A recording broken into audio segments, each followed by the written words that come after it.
Come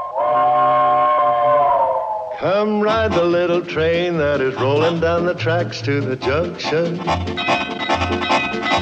Forget about your cares, it is time to relax at the junction.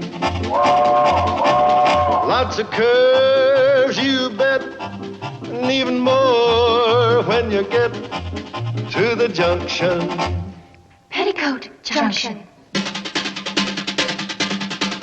There's a little hotel called the Shady Rest at the junction.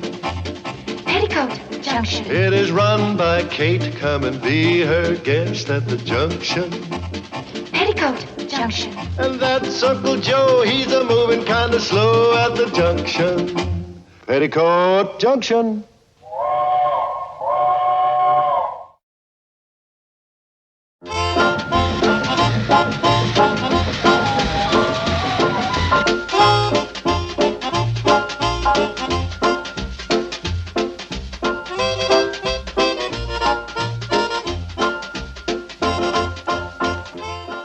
They're lovely.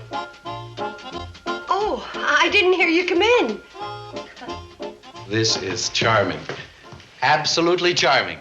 And the conductor told me all about you. I assume you're Mrs. Bradley. Yes, and you're, I hope you received our letter reserving 2 rooms. you're Mr. Dobble. No. I am David Benton. This is Mr. Dobble.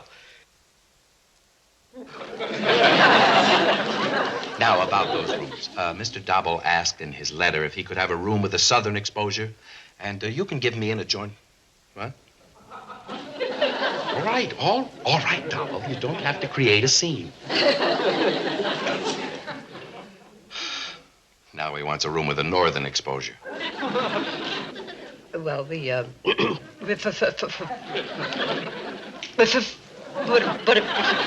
Please, Mrs. Bradley.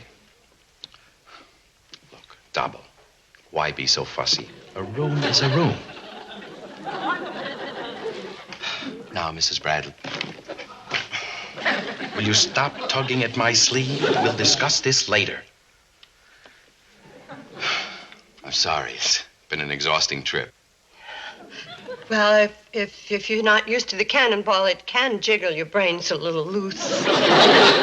I'll register if you don't mind. Oh, yes, of course. There we are.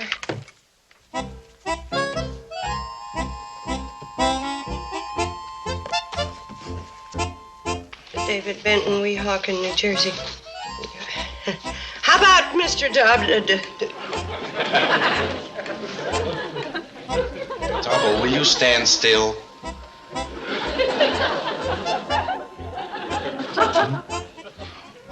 He sprained his wrist. Does it hurt? Oh. Well, I'll sign for him. Sorry about your wrist. Donald D. Dobble. Oh, he's from Weehawken, too. Oh, yes. We've been in business together for years. Oh. He's your silent partner. Beg your pardon? You're a musician? Oh, this? Oh, no. Mr. Dobble is the musician. After the tensions of the day, the saxophone kind of relaxes him. He doesn't look like a musician. He doesn't? Well, that's funny. Most people think he does. Well, anyway, can we have our keys? Oh, yes. Mr. Benton, you're in number 7, and Mr. Dobble is number 5. Here, I'll take it. Now, Dobble, leave the luggage alone. You'll strain your wrist again. Give it a chance to heal. Come on.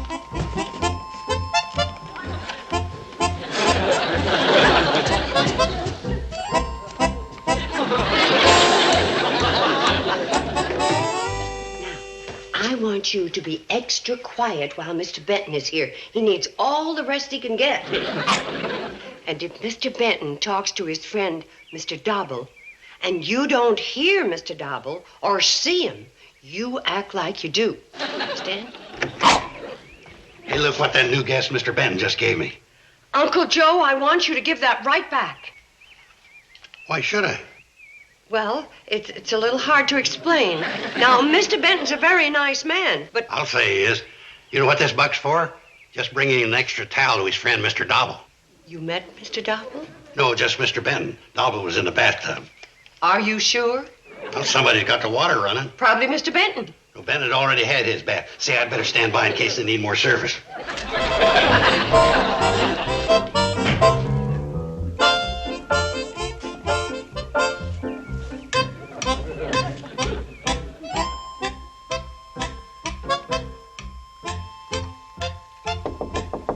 Mr. Dobble.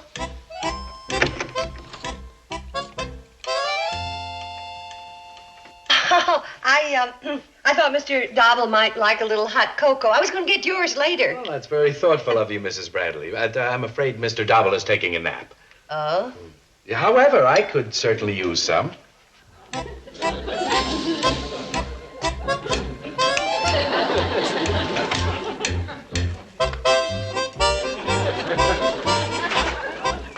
Where you doing that ladder, Kate? What letter? The one you're fussing with. Oh, this old thing. Well, I was going to wash the windows on this side of the hotel. What's the matter with you, Kate? The girls washed them windows this morning. Well, I know that, but remember the old saying, twice clean window is a nice clean window. What? That don't make sense. Now, Uncle Joe, don't argue with old sayings. Now, tell me, have I got this under number 5? 5? That's Mr. Dobble's window. Well, hasn't he got a right to clean windows? Well, sure he has, but... Well, and don't talk so loud. He's taking a nap.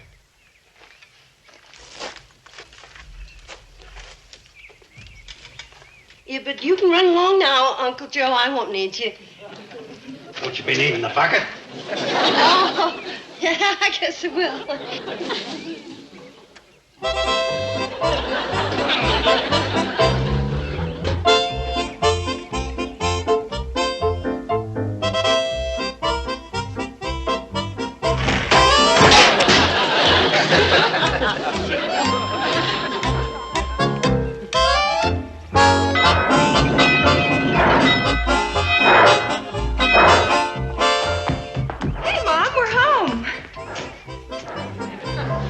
Are you sure? You're funny.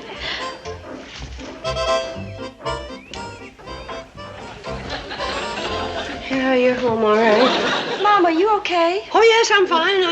I've never felt better. Did Mr. Dobble and his friend get here? Oh, yes, they're both here, I think. What? What's Mr. Dobble like? Mr. Benton's very charming. He's kind of tall and handsome and dresses nicely, and I'd say he's, about 35. What's Mr. Dobble look like? Well, he's a little hard to describe. Is he good looking like Mr. Benton? Oh, no. I mean, yes. Well, yes and no. Is he tall or short? Well, he's a little of both. He can't be both. Which is he? Now, girls, look, you've both had a hard, strenuous day at school and a long trip home under the cannonball, and you're tired. So why don't you rush up to your rooms and lie down and take a nice, good, long rest? But we're not... Now, Mother knows, on your way. Forget what I said about Mr. Benton and keep an eye on me.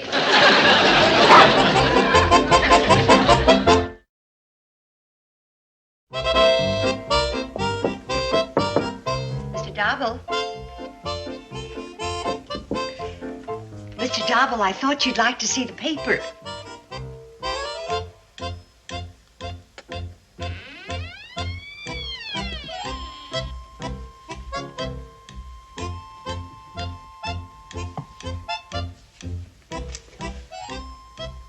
Plays of Shakespeare.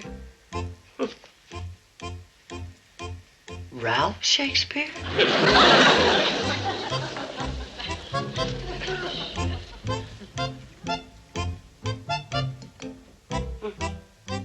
Well, I know something about him. He reads and he smokes.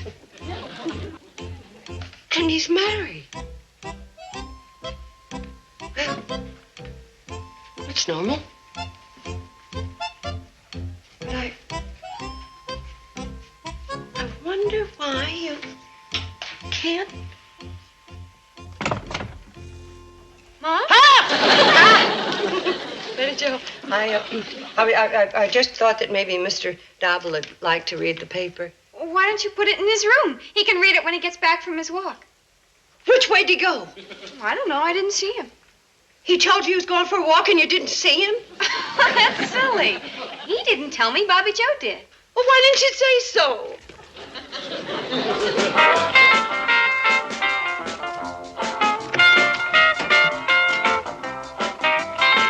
All right.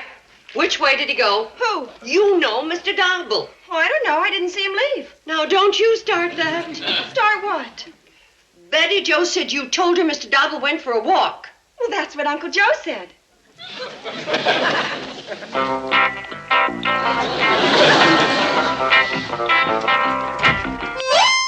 If you just calm down and listen, Dobble borrowed my fishing pole. Then you saw him. Nope. I gave it to Benton to give to Dobble. Why? Questions. Why doesn't somebody give me an answer? Anyway, he's got to show up for dinner tonight.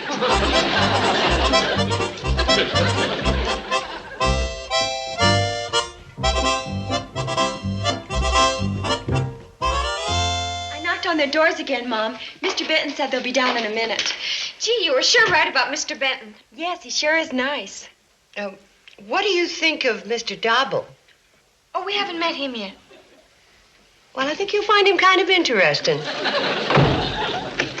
Honestly, Dobble, you're impossible. Now get this, I'm not going to put up with this nonsense much longer. Uncle Joe, sit down. Why do you have to take everything as a personal attack? All I said was that some fathead in the home office lost the account. Wait a minute, Dobble. Come back here. Where are you going? Good evening, folks. Good evening, Mr. Benton. That's your place. And that's Mr. Dobble's. I'll have to apologize for my partner. He won't be joining us tonight. Oh? Oh, that chicken looks good. You know, it's a shame Mr. Dobble's going to miss dinner. Maybe if I went after No, him... no, Mrs. Bradley. Let him sulk.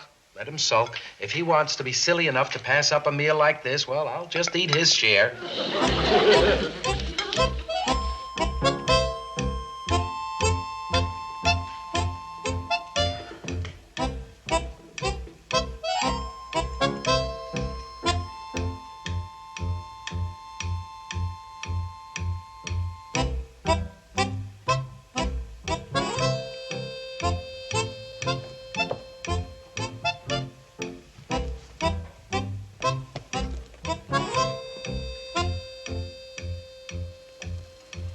There must be a Mr. Dobble.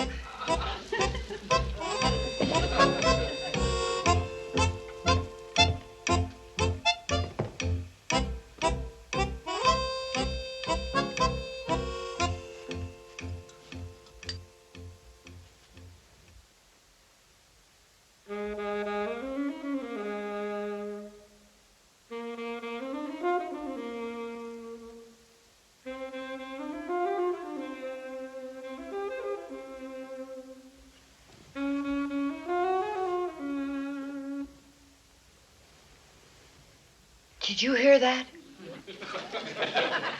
You didn't, huh? I must be losing my mind.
shoot your head off. I don't hear a darn thing.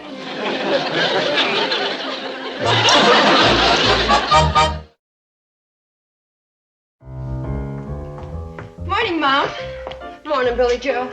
I'm Bobby Joe. Well, I know that. Didn't you sleep well last night, Mom? I slept just fine. Now, you better eat your breakfast or you're going to be late for school. Morning, Mom. Morning. Didn't you sleep well last night? Billy Joe, I slept just fine. I'm not Billy Joe. I know that. She's in the dining room. That was Bobby Joe. Look, you take these eggs in there with whatever her name is and eat your whatchamacallit. Jeez. Kate. Gee, Kate, you look awful. Thanks. A woman could go all day on a compliment like that. Well, you do look awful, Kate. Just look at those circles under your eyes. They look like you're wearing stove lids. You fix your own breakfast.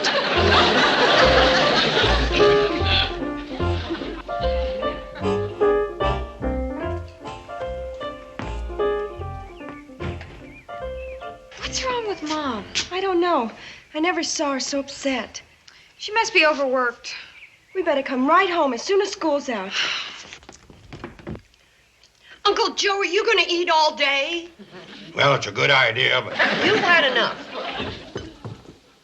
Good morning, good morning. Good morning, Mr. Benton. Hi, Ben. Where's your partner? I'm afraid Mr. Dobble overslept. Oh, listen, I hope his saxophone playing didn't disturb any of you last night. Oh, no, I enjoyed it. You mean Mr. Dobble did play the saxophone? Well, he's better than Liberace. Mr. Benton, you sit down and I'll fix your breakfast, and Uncle Joe, I'll fill up your plate so you can keep Mr. Benton company. Mr. Dobble flips up.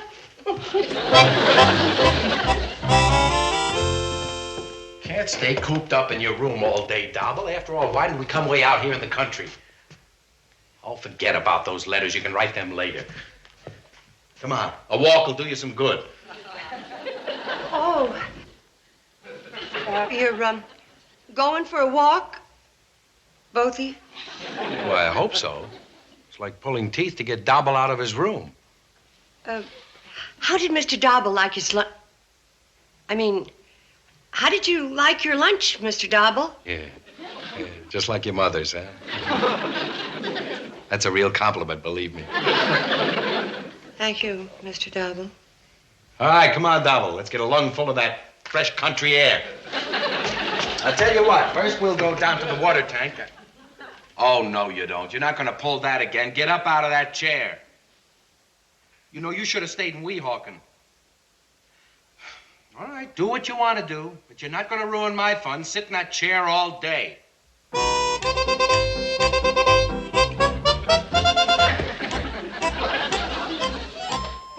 Mr. Dobble, you really should have...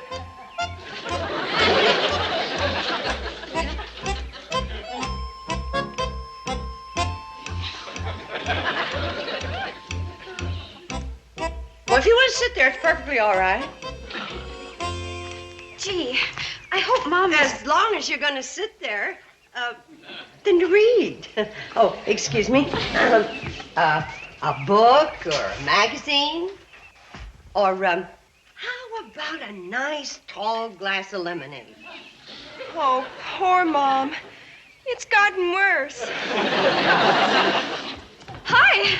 Oh, girls, you're home early. Kate, I want to ask you something. Not right now, Uncle Joe. I got to get Mr. Dobble a glass of lemonade. Excuse me. Mom, there isn't anybody there. Oh, he's there, all right.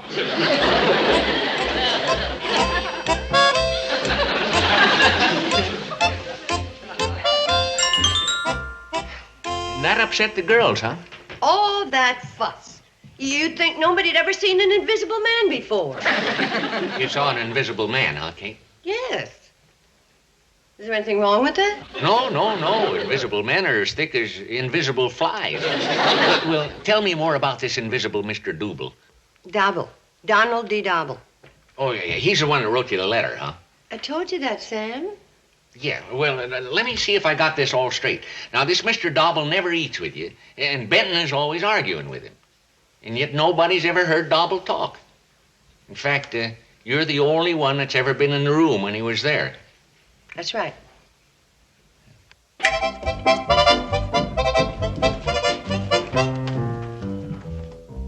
are you doing, Sam? I'm looking for that magazine. There's an article in it that just fits what you told me. An article on invisible men? No.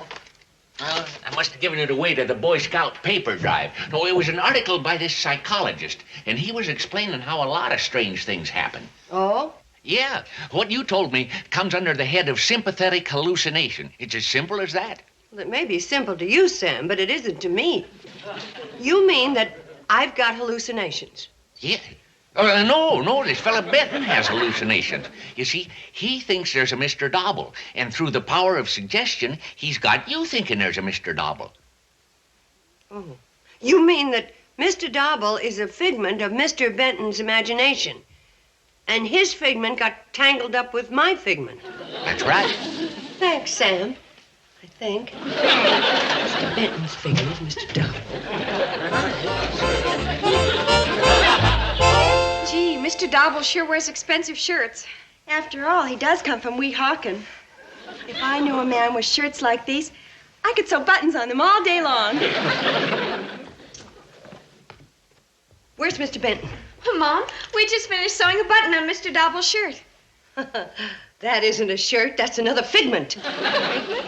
It's a shirt, feel it. My lands. That sympathetic hallucination is contagious. Now you girls have got it. Mr. Benton's got to go. Mr. Benton! Mr. Benton! Ah, Mrs. Bradley, you're back. Did you pick up any mail for me? Mr. Benton, I'm going to have a talk with you. I'm going to need your room, so you and Mr. Dobble are going to have to check out. But, Mrs. Bradley, we reserved the rooms for 3 weeks. Well, I'm sorry, but a convention completely slipped my mind. Convention? Well, you girls remember that? The State Department's taken over the entire hotel. There's a delegation of little invisible green men from Mars, and they're going to check in here in 10 minutes. Mom. Now, there's very little time, so you better pack, both of you. Well, Mrs. Bradley, this leaves Mr. Dobble and me in a rather embarrassing position. If we leave now, we won't be able to pay our bill. I was expecting a sizable check. Well, just forget it. The room and board's on the house. It's been nice having you, and goodbye. Shh. Well, number 5's all back to normal again. If there wasn't a Mr. Dobble, who slept in this bed? Oh, well, you see, that was all part of poor Mr. Benton's hallucinations. Sam read this article, and... Mom, somebody's downstairs. Now, who could that be? Well, don't you remember? It's those invisible little green men from Mars.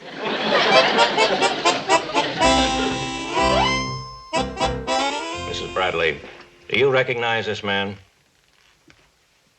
Certainly. It's Mr. Benton from Weehawken.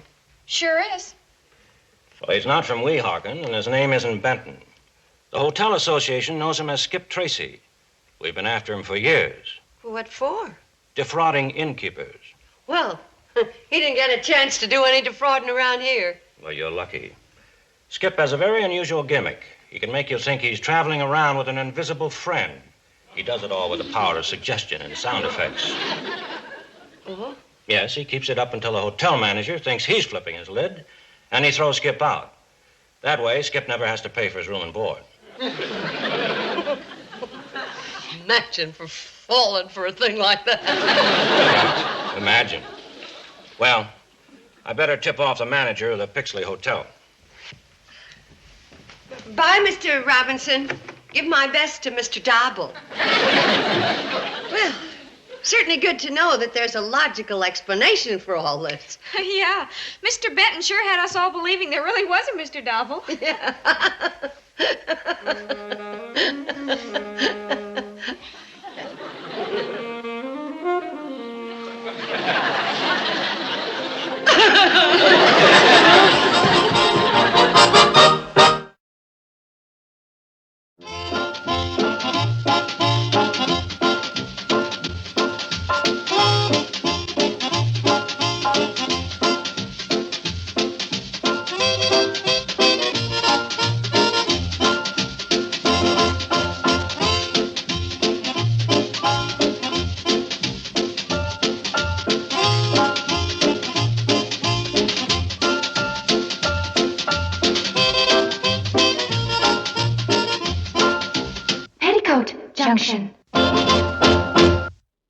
giving a Filmways presentation.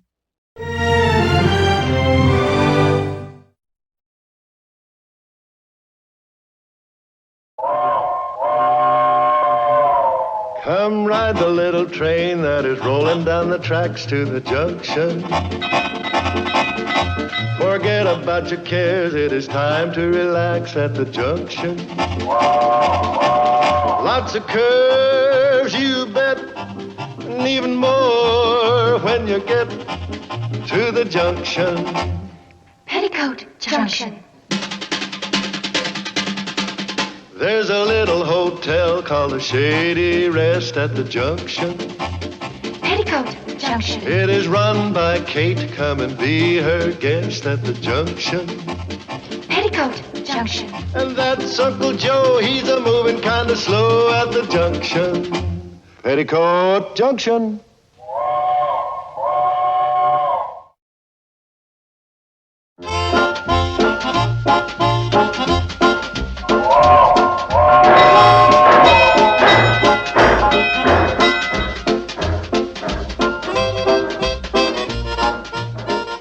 In reply to your letter of the 14th, I shall be in your neighborhood soon to inspect the Shady Rest Hotel for a possible convention.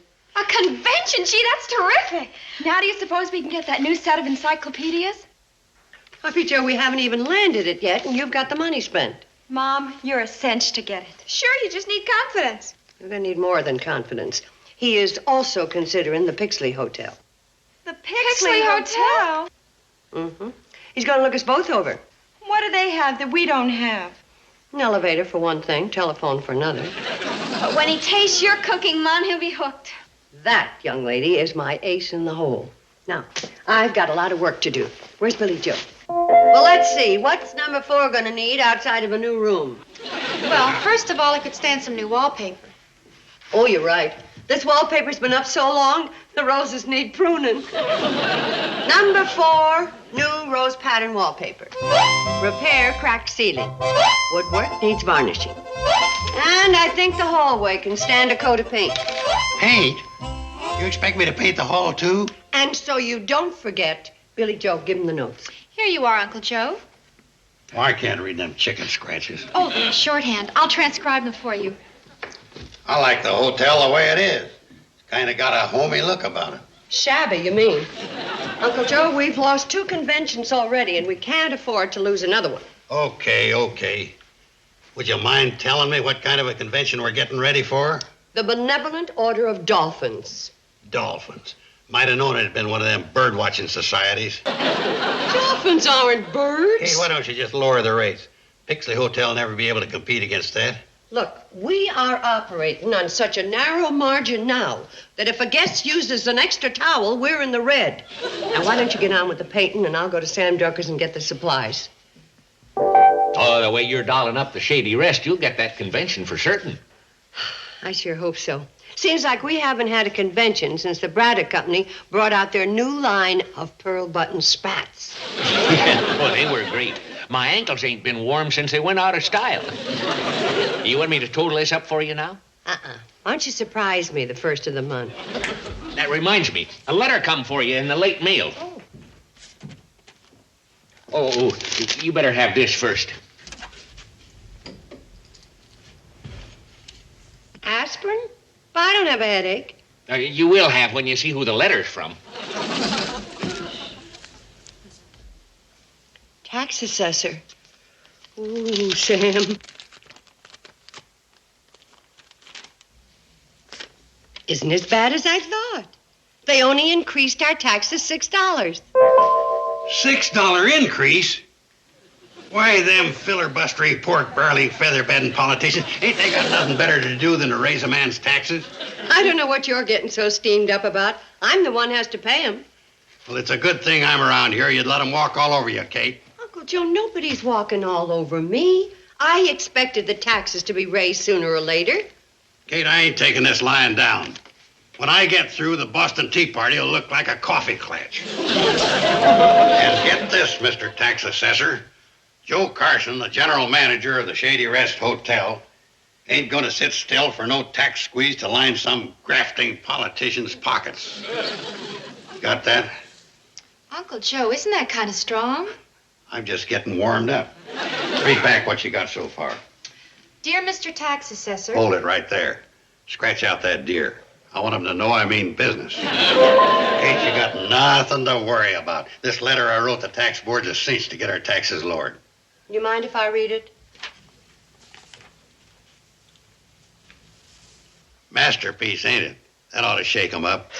It already shook me up. It's not only impolite, impertinent, inaccurate, and impossible, but Kate, there comes a time when you've got to stand up for your rights. Put your foot down. I am putting my foot down. Leave well enough alone. It's only $6. It ain't the money, it's the principle. Uncle Joe, how come with you it is always the principle and never the money? T-A-X-E-S, taxes. A-R-E-R. Or, how do you spell outrageous? Never saw such a dumb mutt. Taxes are T-O-2-H-I-I, period. There. Women. They don't understand how to handle bureaucrats. It's a good thing they got me around to look after their interests.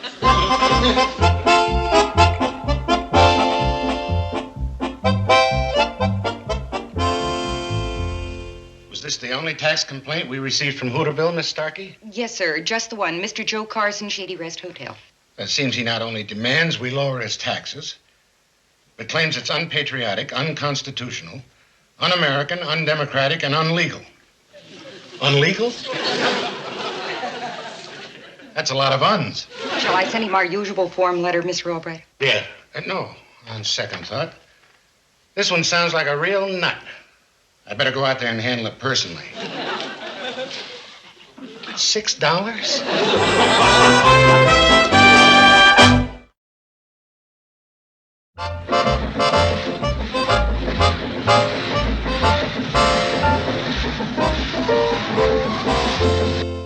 What about me picking out the material?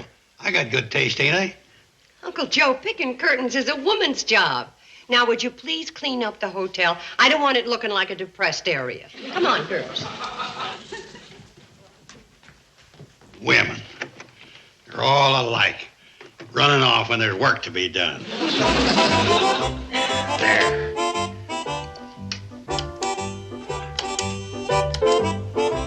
What's wrong with this contraption?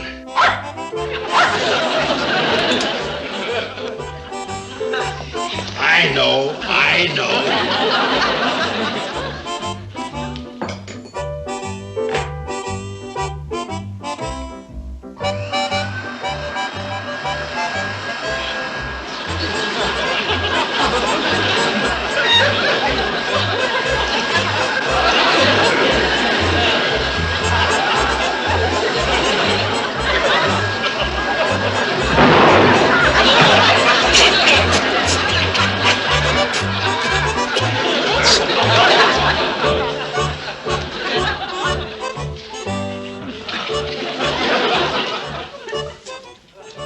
No wonder this place looks like a depressed area. There's only one man to do all the work. Depressed area.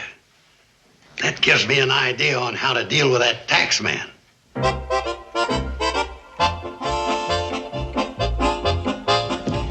Train's right here, Mr. Forbes. You can go ahead and get on. Floyd and Charlie will be along in a minute.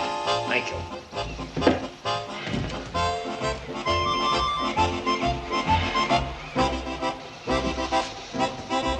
Where have you fellers been? And over at the barber shop watching haircuts. Yeah, we watched Dobie Shortridge get his haircut, and then we watched Jed Watson get his Yeah, well, haircut. some other time, Floyd. You know who just got on that train? Who? Mr. Forbes, the fella that's going to pick a hotel for the Benevolent Dolphins Convention. Well, don't worry about a thing, Sam. We'll tell Mr. Forbes how great Kate's place is.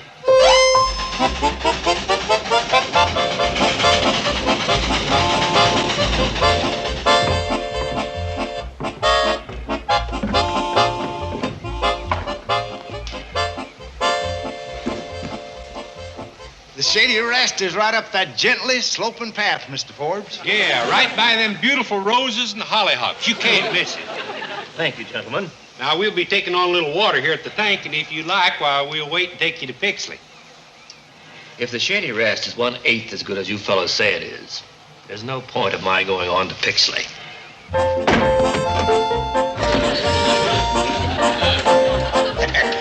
That ought to bring tears to his eyes.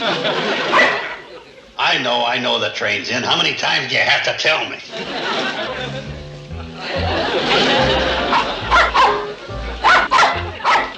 Somebody's coming, huh? Why didn't you say so?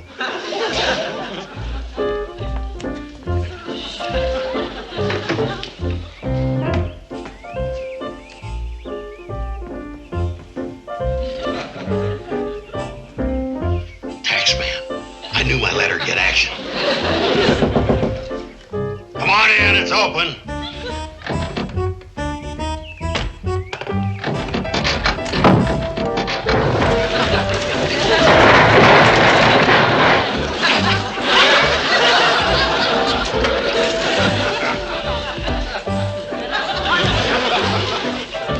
Terribly sorry. We've been meaning to get this fixed. The price of nails is so high, we just couldn't see our way clear. I'm Whitney Forbes. I assume you got my letter. Joe Carson, you got mine too, didn't you? Of course, that's why I'm here. Yes. Well, come on in, I'll show you around the lobby. Would you mind giving me a hand with this door?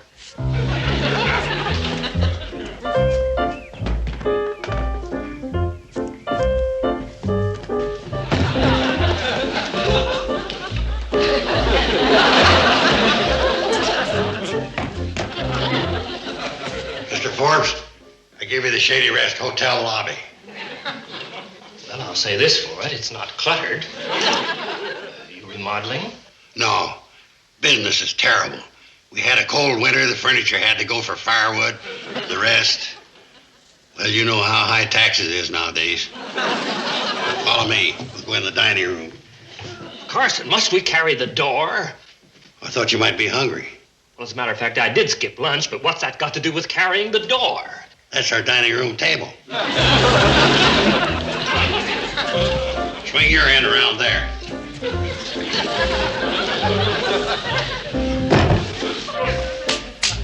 Well, it ain't the Ritz, but we don't get many complaints. Of course, we don't get many customers either. Here, sit down. I'll see what we got to eat.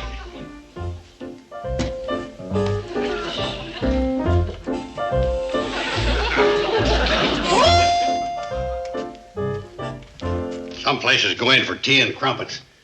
And we kind of go in for the heartier snacks. Go kind of easy on the cream and sugar. We're on emergency rations. Get you to eat, Mr. Forbes. And bon appetit, as they say in France. On second thought, I'd better skip it, Carson. Doctor's orders. No rich gourmet dishes. Could I see the rest of the hotel? Sure.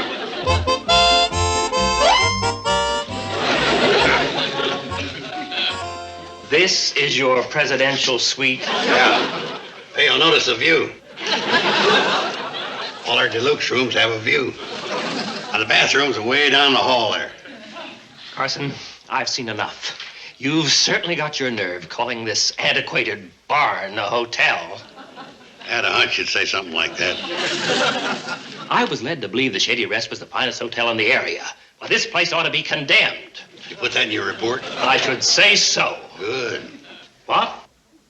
Well, I mean, you're a good, honest man, Mr. Forbes. Between you and me, what do you think our chances are? I've been kind of worried.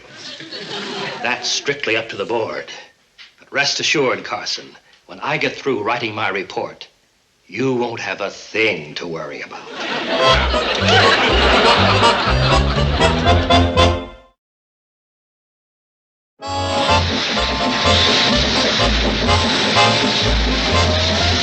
What's this material like a machine? I want this. Oh, I can just picture.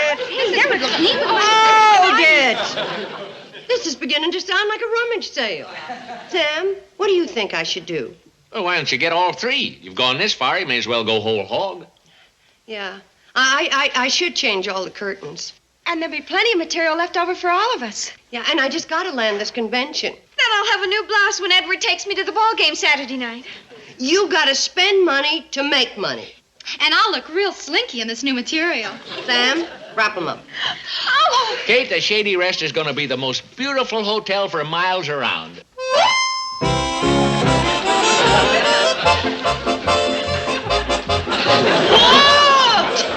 That must be St. Pearl. Kate, I sure had him buffaloed. We'll not only get our taxes lowered, but we may even get some of that war on poverty money. Joe, you mean you actually...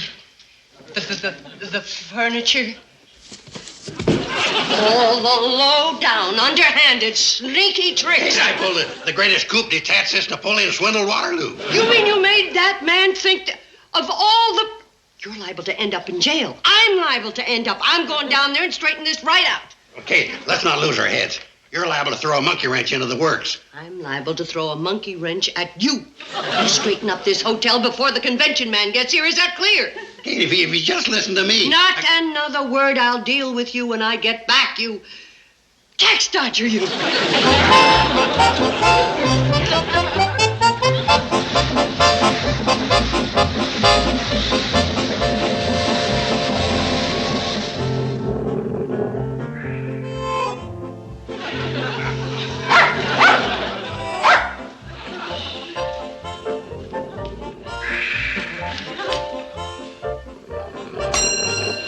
Coming.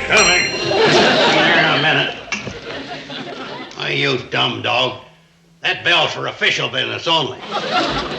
Uncle Joe, there's someone coming up the path. It's that convention man.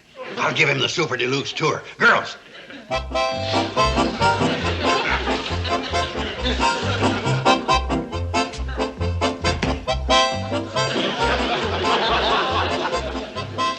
$6 tax boost? Welcome to the Waldorf of the West, convention headquarters of the nation. Joe Carson, manager of this high-class establishment. I'm J.C. Albright. I was requested to inspect the Shady Rest Hotel. It's a nice-looking place you have here. You ain't seen nothing yet.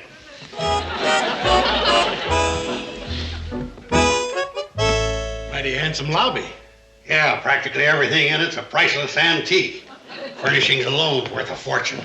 Is that so? We had no idea. You'll note that members of our huge staff are constantly busy keeping the place spotless. Girls.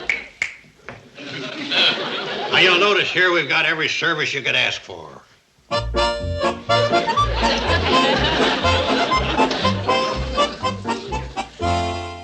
Racetrack information? Oh, sure. Yeah, we got every convenience, too. New elevator ought to be in most any day now. We're converting to one of them high-speed jobs. A high-speed elevator in a two-story building? Oh, we got a high second floor. This staircase is genuine imported solid mahogany. Better make a note of that. Mr. Carson, I hardly expected such cooperation. You're certainly giving me the facts. That's why they call me Honest Joe Carson. This pie is delicious. My compliments to Mrs. Bradley. She's an excellent cook. Well, she should be. She studied in the Louvre in Paris.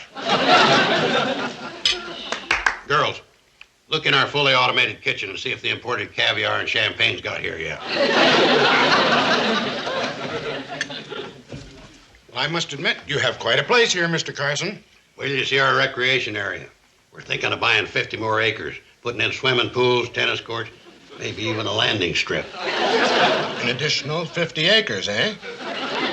Mr. Carson, it appears you have a prosperous operation. I can't complain. How's it look to you?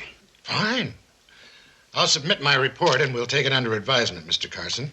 Goodbye, Mr. Albright. Gee, Uncle Joe, you sure did a selling job on Mr. Albright. You sure did. Boy, I'll say. Just like taking candy from a baby. You girls can knock off now. The convention's in the bag.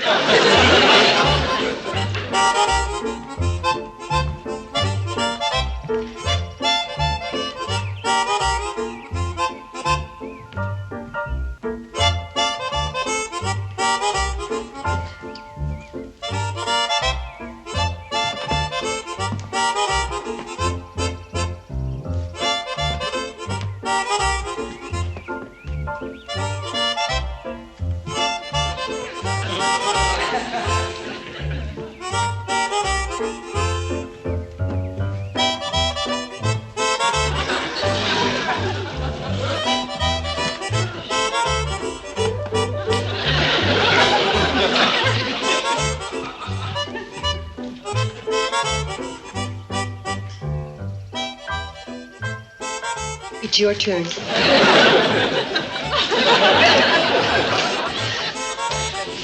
When on earth will that train get here? You're very optimistic. I was wondering if. All aboard, folks. All aboard what? Well, the cannonball's down the track about a quarter of a mile, and for the time being, this close we're going to get to the depot. Why? Well, the station master's cat's having her kittens on the track.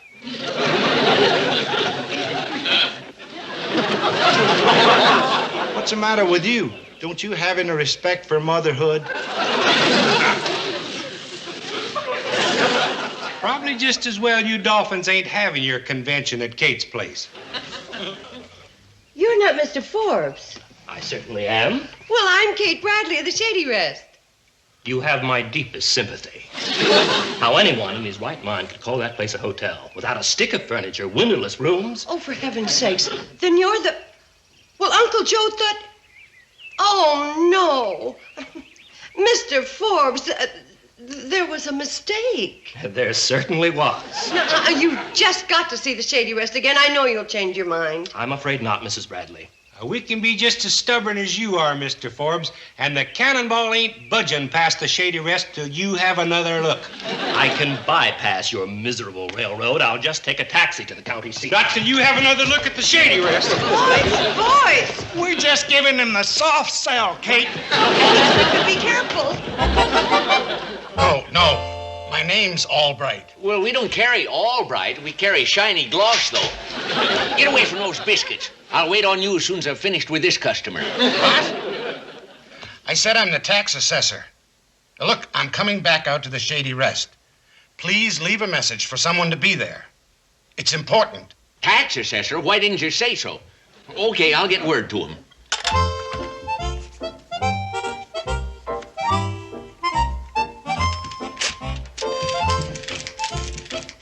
Take this to the Shady Rest. Now hurry. All right.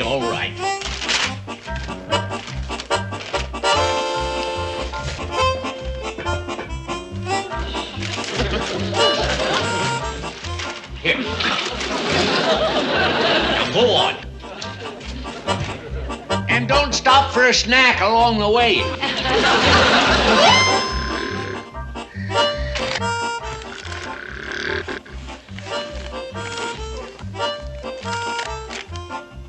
Dog biscuits. You wake a man up just to give him that? Least you could done would bring me some cigars. Oh. Taxman's coming back.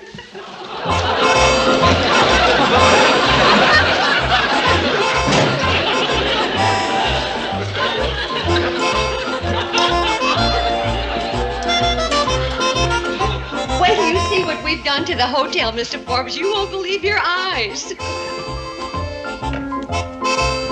Perhaps I was a bit hasty. Oh, I know you'll reconsider. Now, see for yourself.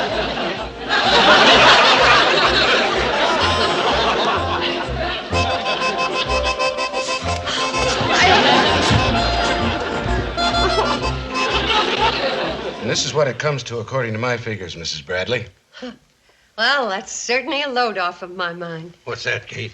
Oh, you must have met Mr. Carson, general manager of the Shady Rest, who just landed a convention for the Pixley Hotel. That was a natural mistake, Kate, that anybody could have made. Oh, not anybody, Uncle Joe. Just you. Seems we made a mistake, too, Mr. Carson, on your tax bill over the past 10 years. You did? Yes. You were overcharged and have a refund coming of $126. It gives me pleasure to present you with this check, Mrs. Bradley. Thank you, Mr. Albright. This almost makes up for losing the convention. You mean we're getting money back? That's right. That letter you wrote called it to our attention. You see, Kate, You got me to thank for that. I told you it took a man of brains to handle Oh, the for heaven's sake.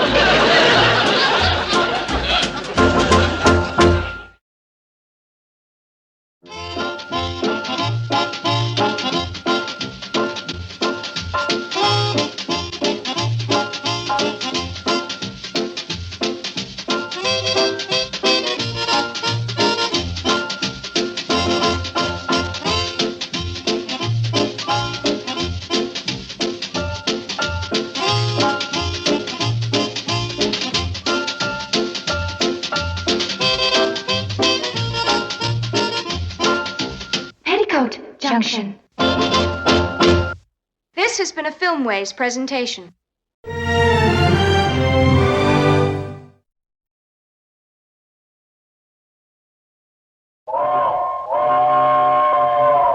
Come ride the little train that is rolling down the tracks to the junction. Forget about your cares, it is time to relax at the junction. Lots of curves, you bet, and even more when you get to the junction. Petticoat Junction. There's a little hotel called the Shady Rest at the junction. Petticoat Junction. It is run by Kate. Come and be her guest at the junction. Petticoat Junction. And that's Uncle Joe. He's a moving kind of slow at the junction. Petticoat Junction.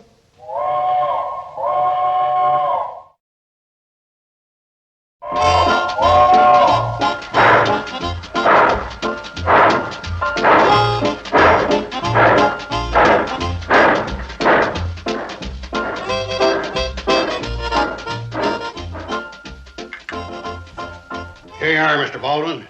Good to have you with us again. You're up the stairs and to your left in number 7. Don't worry, Baldwin. I'll give you a break. I'll lug up the big one. Isn't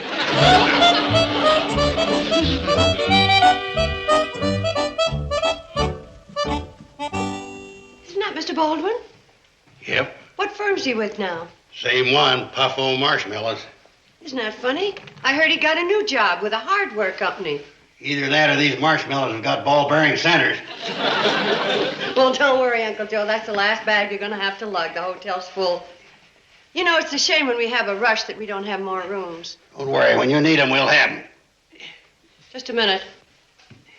If you're thinking of turning the attic into a penthouse, forget it. All right, what do you got in mind? I gotta lug this bag up to Baldwin's room.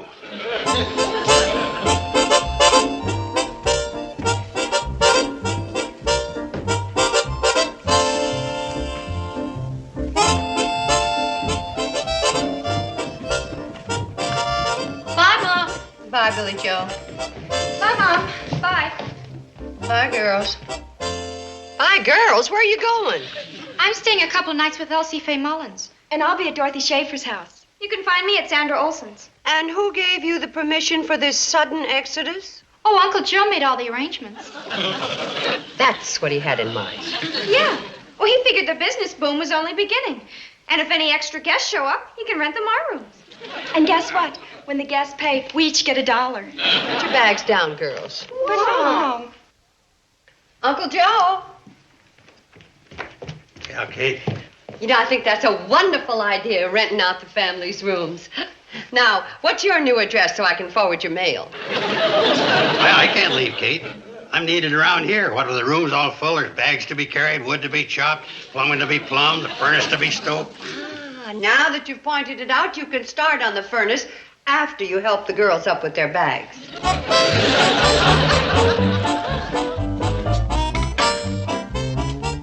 Oh, that Uncle Joe. He shined him all right, but why didn't he take Mr. Stevens' shoes up to his room? Bobby Joe? She's cleaning number 5. Billy Joe? She's checking the linen. Betty Joe? I'm hanging up the wash. And Uncle Joe's fixing the furnace, so that just leaves you and me, and I gotta put away those dishes.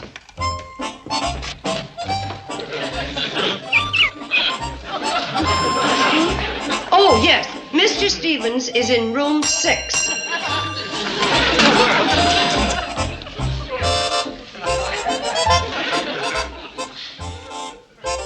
You just deliver the shoes. I'll take care of the guests. Yes? I'd like a room, please. Oh, I have awfully good news. Every room is full. Well, it doesn't have to be fancy. I'll take anything you have.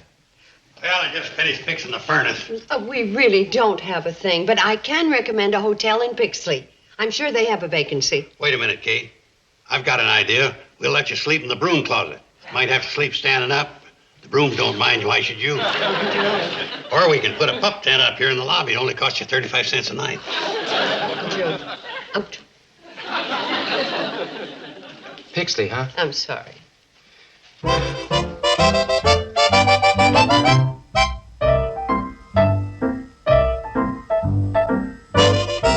Welcome to the Pixley Hotel, Mr. Gilchrist. You'll be just around the corner in 103. This way, Mr. Gilchrist. You need anything, Mr. Gilchrist, you just ring. Thank you very much. Well, at least we got one guest in the hotel. What's eating you? All right. I'll split the tip right down the middle. There. I never heard of a hotel owner taking half of a bellhop's tip. I got a notion to quit. Now, Elroy, you wouldn't do that. Leave me all alone in this big vacant hotel with nobody to talk to? Well, you can just go talk to that guy that Kate Bradley sent over here. Did you have to put it that way? Think of it, me, Murdoch Sneep, owner of the magnificent Pixley Hotel, subsisting on Kate Bradley's leftovers. I'll bet Kate Bradley wouldn't take half of a bellhop's tips. She's nice, and she is generous. Now, Elroy, she may pull the wool over your eyes, but I can see through her. She only sent us that guest so she could rub in her success. Hey, I bet I could bellhop at the Shady Rest. She can't lick 'em. Join me. Elroy, that is without a doubt the most craven, callous, contemptible idea I ever heard of. Why, say, how come I didn't think of it? Take care of the hotel. I'll sort the mail, Bobby Joe. Please help Betty Joe clean up number 5, huh? Okay, Mom. Hold it. This is no place for your lunchbox. Yes, it is. The cash drawer's full. Oh, thank goodness. For a minute, I thought you were taking money sandwiches to school. Kate? Sorry, we're all full up. Kate, I'd like to talk to you for a minute. Mr. Snape. Well, it's always nice to greet a fellow innkeeper. How are things at the Pixley Hotel? Oh, fine. We're bursting at the seams. Say, it was nice of you to send over that salesman. If it hadn't been for your recommendation, we just wouldn't have bothered to squeeze him in. Well, I'm glad you found room for him. And if you'll excuse me now, I've got to sort this money. Kate, if you could spare a minute, I've got a business proposition for you. Now, with you doing so good and me doing so good, I think now is a propitious time for us to merge our hotels. What'd you say? Kate, between the two of us, we could have all the hotel business in the valley sewed up tight. You're right, Mr. Sneep. I'd have all the full rooms, and you'd have all the empty ones. Well, now, I've got a big city idea for the name for our two hotels. Mine would be called the Pixley House East, and yours would be called the Pixley House West. Now, Kate, an idea like this just don't happen. Well, I don't want to appear rude, but I got a whole hotel full of guests to take care of. Mom, that guest to number 7 is so funny. Hello, Mr. Sneep. Hello, Billy Joe. The Colonel was telling me about the last hotel he stayed in. The only good thing about the room were the steam pipes. And they banged. I know. They banged so loud that he couldn't hear his teeth chattering from the draft through the broken window. I tell you, that Colonel Whitfield is a riot. Colonel Whitfield? Why, he stayed at the Pixley Hotel for 15 years. Kate Bradley, you hijacked my best customer. I did no such thing. He came here of his own free will. You just listen to me, Kate Bradley. By the time I get through with this place, it'll be known as the Poor House West.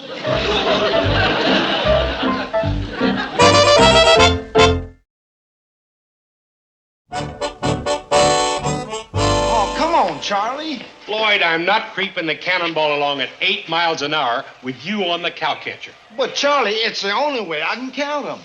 This may come as a surprise to you, Floyd. Nobody gives a darn about how many railroad ties there are between Hooterville and Pixley. There's Kate. Look at all the packages. Come on, let's help. Here, we'll give you a hand. Oh, thank you, boys. Here, Kate, you ain't carrying nothing. Uncle Joe. You would have saved yourself a lot of trouble if you'd taken that from me in the first place.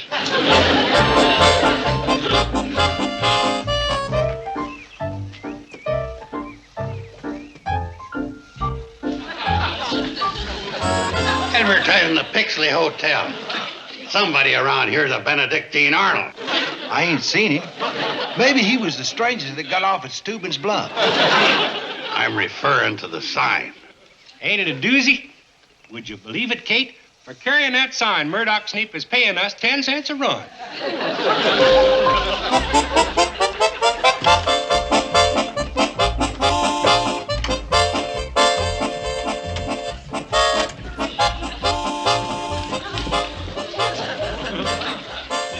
Hey, Kate, look. A home away from home, the Pixley Hotel.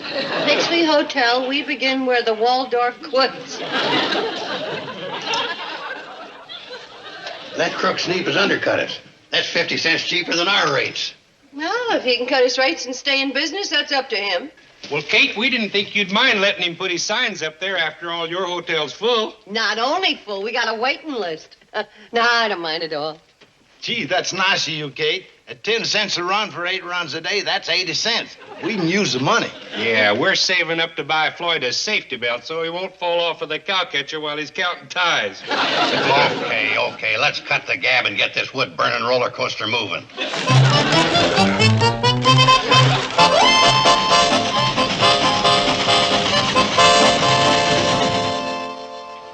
hear this, folks.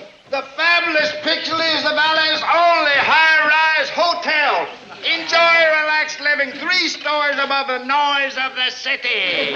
You traitor, you. That isn't nice. After all, Mr. Sneap has a right to advertise his hotel. You see, competition is what made America so great. Kate, we didn't have nothing to do with it. We'll rip it down. Well, advertising the Pixley Hotel on Shady Rest property is carrying things a little too far. Uncle Joe, you help him. Hold it, fellas. I think I got a better idea. That, Sneap, is only the beginning.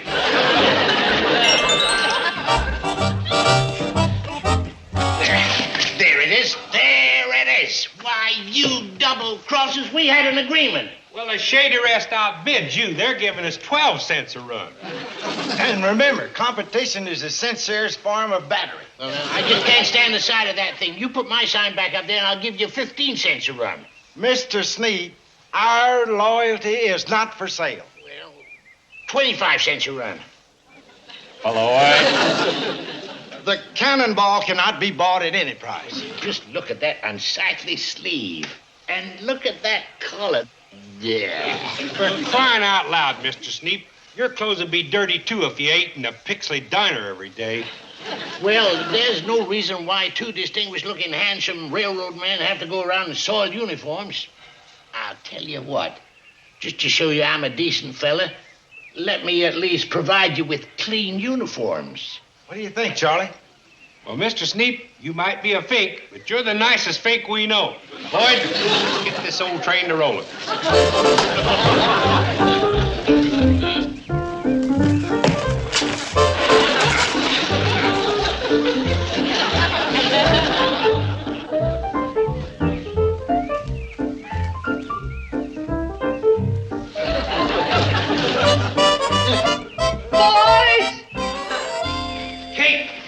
Look, we got clean uniforms. Fine. What is that? You know who had them cleaned? You have not answered my question. What is that thing doing there? What thing?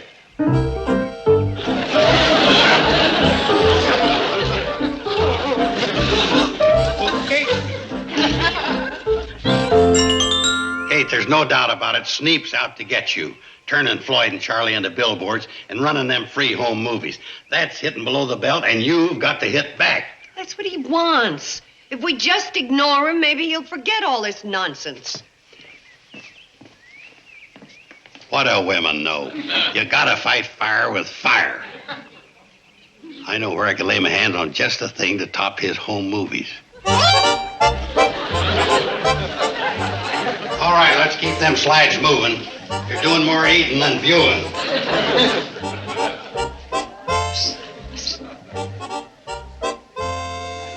Hey, mister, don't be so sloppy with that whipped cream. Next person that views this slide will think there's snow on Bleeker's Hill. Well, ladies and gentlemen, now that you've all enjoyed the slides, let's all go out on the porch for some sunshine and recreation.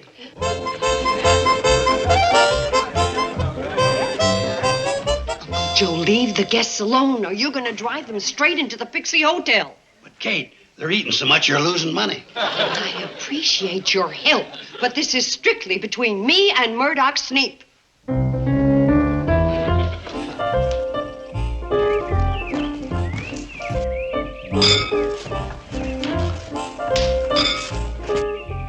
Well, gentlemen, would you like to join in the fun? Fine. Where is it? Oh, it's all around. There's checkers and cribbage and pinochle, and if you're in real good shape, there's a brisk game of horseshoes going on over there.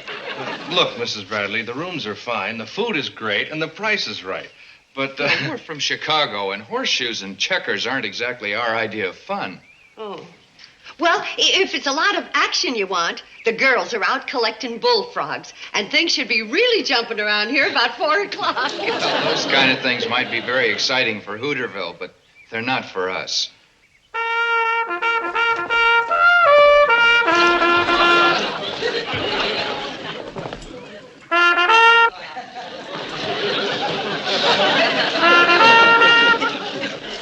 Tennis? Skeet shooting? Now that's for us. Let's go pack. Bye, Mrs. Bradley. Folks, wait a minute. We'll put in ping pong, shuffleboard, volleyball. Parcheesi. Hey, Parcheesi.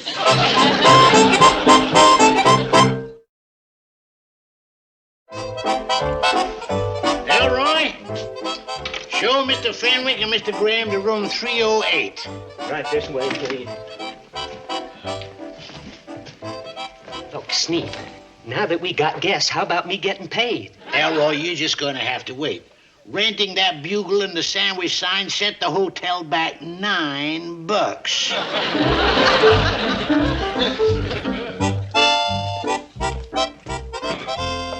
You won't be needing all of those, Mom. Oh, no. Who now?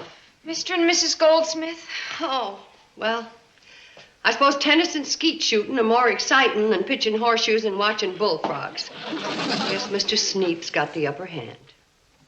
Mom! Oh, did you set the table, dear? I can't find a tablecloth. Oh, for land's sake, there's a whole drawer full of them in the sideboard. I don't know why I have to do everything. You know, you girls just don't look.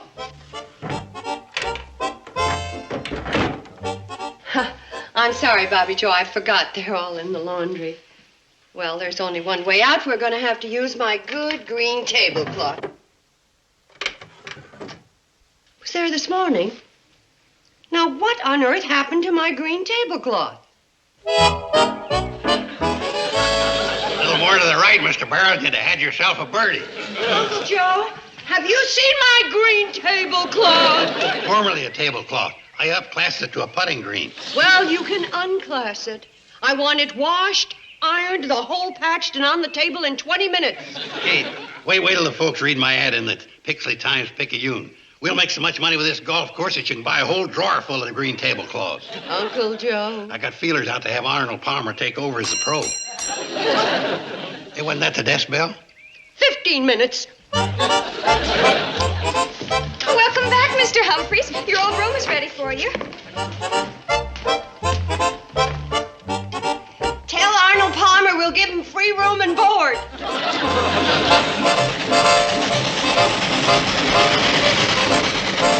We invite invite you to partake of the delectable delicacies available daily at the Pixley Hotel and only at the Pixley.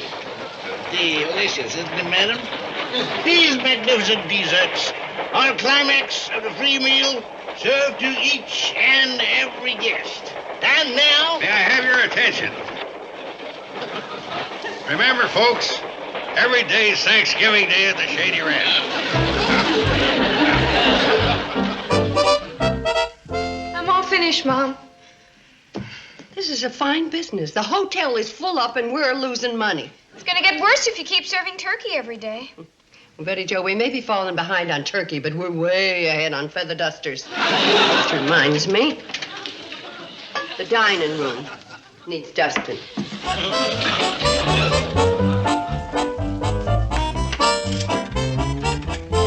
Do you have a rum? Oh, well, you're in luck. We've got one single left. I'll take it. Murdoch Snoop. Kate, you're wiping me out. I thought I knew every trick in the book, but you've outwitted me at every turn. I'm here to eat crow. Well, then you'll have to go to the Pixley Hotel dining room. All we're serving here is turkey. Kate, I'm nearly bankrupt. Let's call off this dreadful war. Mr. Sneap, you mean it? Indeed, I do. I just want to stay here and see how an honest woman operates her establishment. No more cutting throats. On my honor. 4.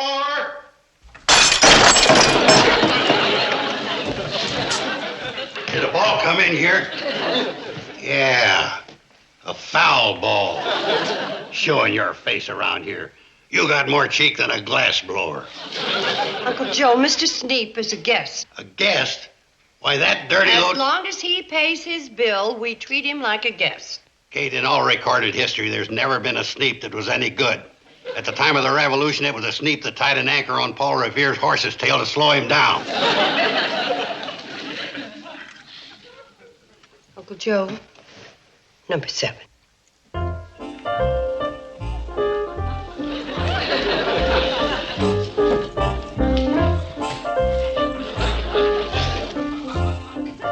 Kate, what's holding up my pancakes? I can't get him up with this thing. Do you have a hockey stick? What's the matter with you, Kate? You look half asleep. Well, I didn't rest very well last night, kind of all the noise. Noise? I slept like a log. Kept hearing the strangest sounds in the walls and the ceiling, Morning, all Kate. over the... Oh, Mr. Sneap, did you sleep well last night? Yes, fine, thank you. Then the noises didn't bother you? No. Matter of fact, I'm rather fond of bees. Oh, bees? What bees? Those bees. Oh. Mr. Sneap, not even you would do a contemptible... Listen to the buzzing of their merry little wings.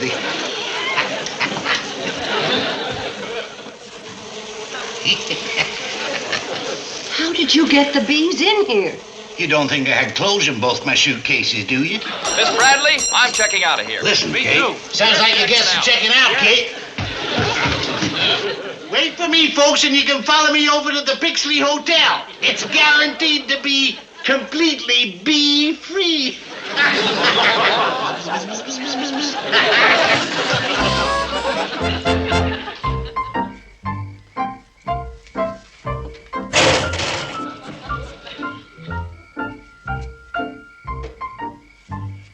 The coast is clear. Ain't this carrying it a little too far? Remember, Sneap asked for it.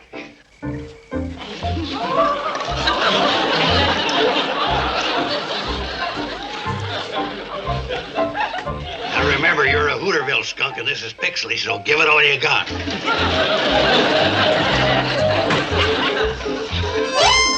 me out of here. Let me get some fresh air. Oh, boy. Now, Kate, I know I had it coming, but you just gotta let me stay here. Why, it's gonna be at least a week before the Pixley Hotel gets aired out. Now, so, Kate, now, come on, now, how about it? Well... I promise I'll never try to swipe your guests again. What guess? Well, the ones that stormed out here from my place. Well, I don't know where they went, but they sure didn't come to the Shady Rest. Oh, Kate, now, please, let's call off this silly feud. You're the one that started... No. Are you out of your minds? Here's a box of candy for you, Mrs. Bradley, and a box of cigars for you. Just keep that feud going. That's just a little token of appreciation. I'm Howard Buskirk, the new owner of the Crabwell Corners Ritz. Now, if you'll excuse me, I've got to get back to my hotel, full of paying guests. Bye.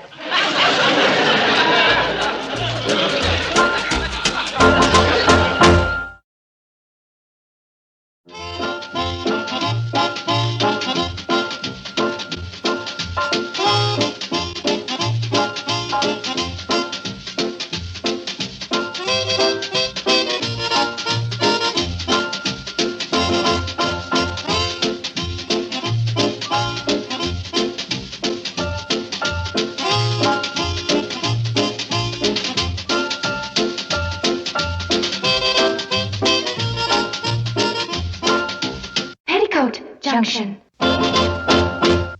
This has been a Filmways presentation.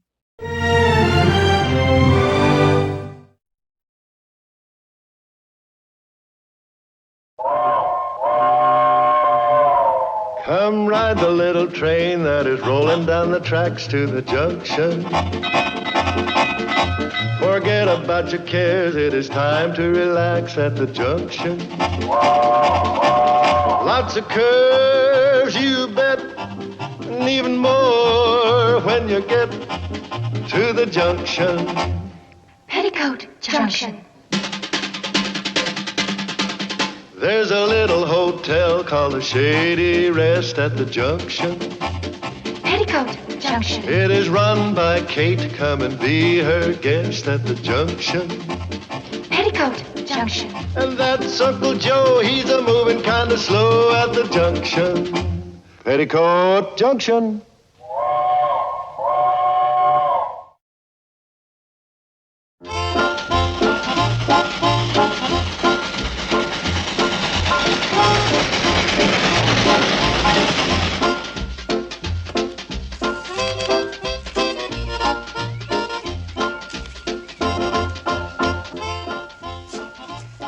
Uncle Joe, have you seen this stack of overdue bills? Put them there with the rest of my paperwork, and I'll check them over as quick as I can. I've already checked them over. What they need now is paying. Well, if you're satisfied they're in order, go ahead and pay them. What'll I use for money? We broke again? We are. Uncle Joe, this is serious. Until business gets better, somebody has to go out and find a job. Well, if you feel that way about it, but I wouldn't take the girls out of school now. Neither would I. So that leaves you. Of course, Billy Joe's only in secretarial school. Uncle Joe, stop stalling. Now, the mortgage has to be paid. Doc Stewart hasn't been paid in months. And poor Sam Drucker, I'm getting so I'm ashamed to go in his store. Kate, if I was selfish enough to go out and get a job, who would manage the hotel? Same person that's been managing it. Who'd do the bellhop? Without guests, we don't need a bellhop. There's the train. Happy hunting. And you go with him. Oh, Kate, a man out hunting work ain't got no time to keep his eye on a dog. Well, you've got it backwards, Uncle Joe. He's going to keep an eye on you. Come on. Howdy, Joe. Ziffel, I got something I want to ask you, and I want the truth. You do, huh? What is it? Did you tell the boys down in the barber shop I'd be the last man in the county you'd ever give a job to? No, I didn't say that. What I did say was, you'd be the last man on earth I'd ever give a job to. Thanks, Fred. You're a real friend. Hi, lad. Oh, hi, Joe. What can I do for you? Well, to tell the truth, I'm looking for work. No, I mean it, lad. I thought I might make a few bucks picking apples for you. You know as well as I do that the apple picking season is over. Now, how can I make a dumb mistake like that? Well, so long, lad. Oh, hold on, Joe. I've got some plums that are ripe. Who asked you anything about plums?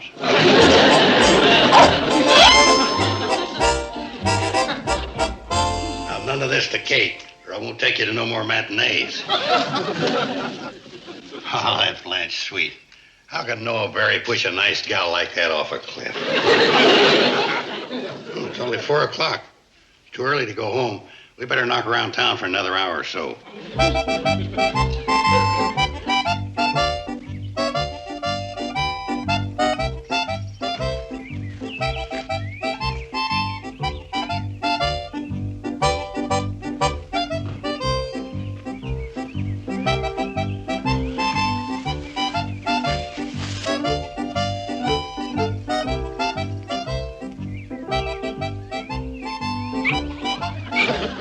Why should you be hungry? I'm the one that's been looking for a job.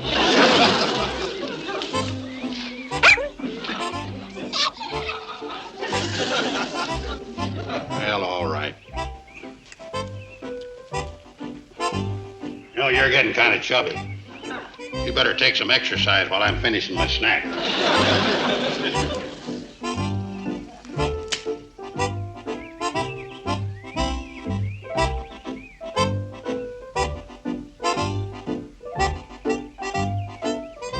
You're a pest.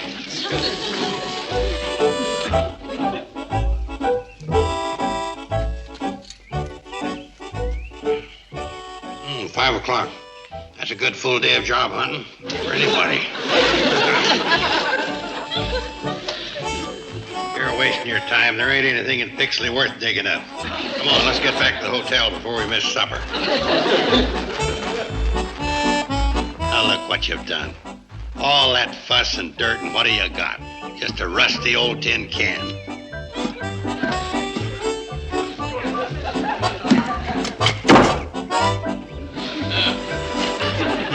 Come on, leave that can alone.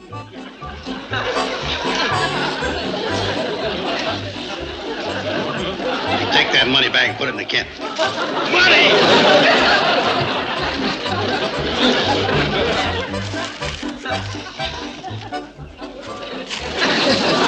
What do you know? Canned money. Wonder who'd bury money? Oh, well, finders keepers.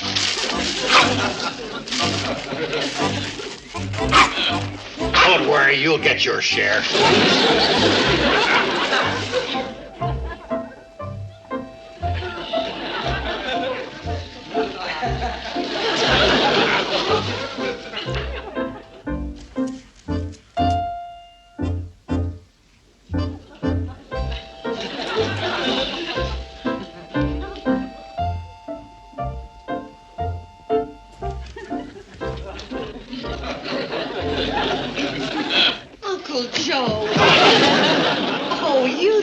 Come sneaking in just because you didn't find a job? Yeah. Hi, Kate. Hardly anybody finds anything the first day. You'll have better luck tomorrow. You trying to tell me something, boy? Oh, yeah. Yeah, he's trying to tell you we both had a tough day. I'd better get up to my room.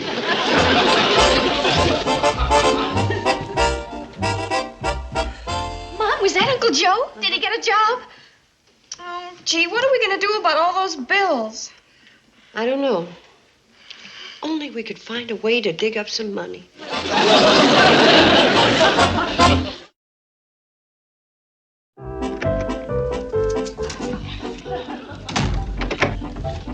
Mouth, you almost gave the whole thing away. You keep your mouth shut and let figure out what I'm going to do with this money. Of course, you and me, we know this money's been abandoned. Kate will probably look at it differently than us men of the world. Look at that. We tapped a leak in Fort Knox. Who is it? It's Kate, Uncle Joe. Just a minute, Kate.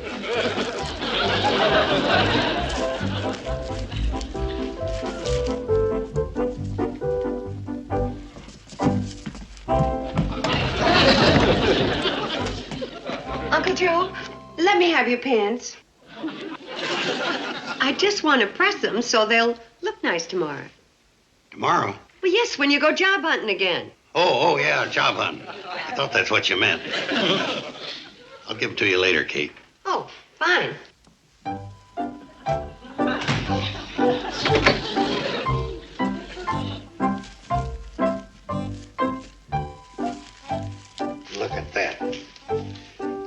tens, 20s, hundreds. Must be thousands of dollars here, and it's all mine. Carson, your day has arrived. It's time to cast off the shackles of the small town and fulfill your destiny. Ah, I can see you now. Suave, debonair. New York at your feet.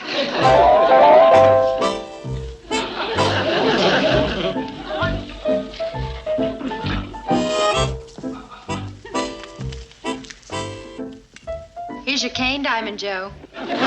Keep it as a tip. It's solid gold.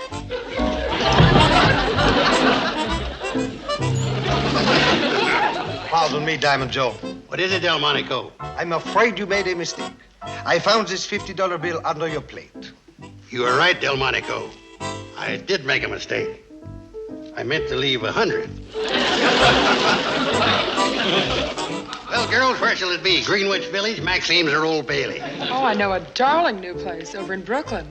Yeah, but with the traffic the way it is, we won't get there till morning. Ah, but I anticipated that already, girls. This afternoon, I bought the Brooklyn Bridge. Ah, that's the life for me.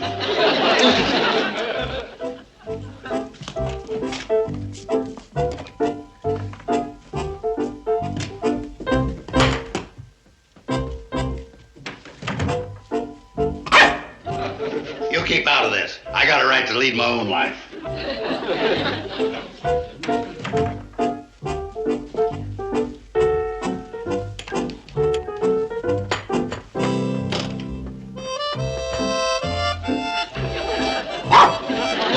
He'll get along without me.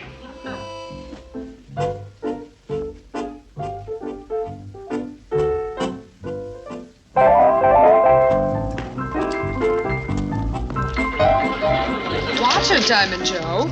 You'll get your Argyle shoelaces soggy. Allow me, Diamond Joe.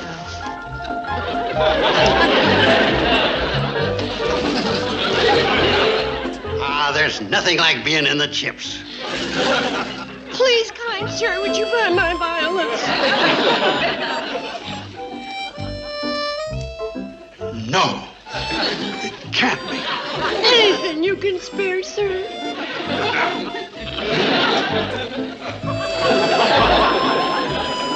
It isn't much, Mom, but all I could get from the pawnbroker was 18 cents for my baseball bat and glove.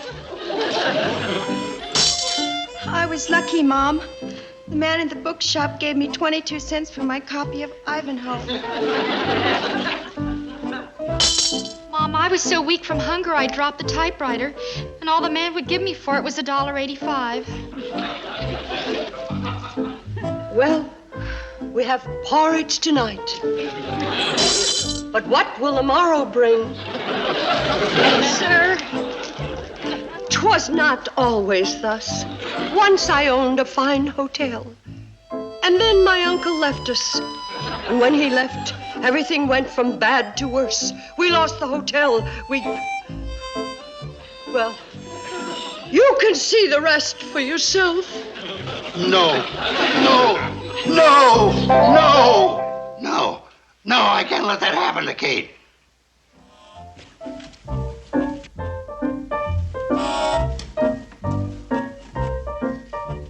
You're still young, Carson. Your kind of debonair will always be in style.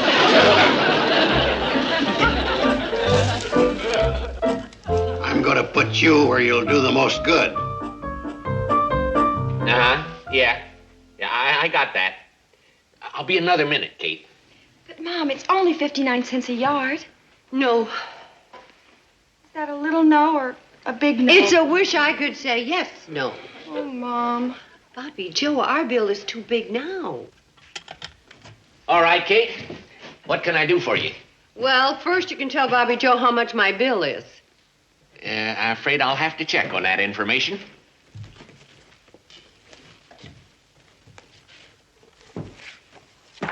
You're all paid up. Gee, now maybe I can get enough material for a skirt, too. Sam, I'm not going to let you do it. Do what? Cancel out my bill. I didn't cancel out your bill. This morning there was an envelope under the door, and it had enough cash in it to pay you up in full. Oh, look, Sam. Yeah, it's too late for Santa Claus and too early for April Fool. You must have applied it to the wrong customer. Well, you're Kate Bradley of the Shady Rest Hotel, ain't you? Yeah. It said in big block letters, apply on Kate Bradley's account.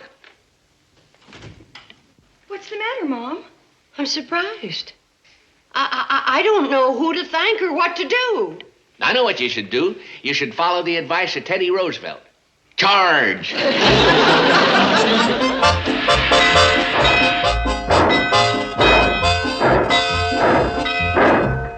That'll be Mom.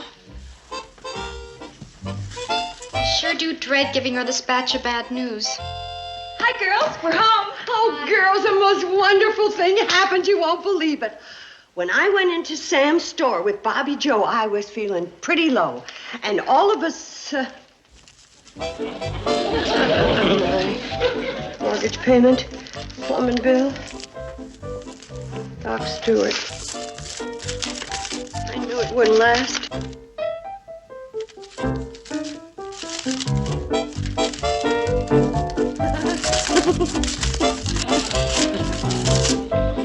Paid up, they're all paid up. You don't owe anybody a cent.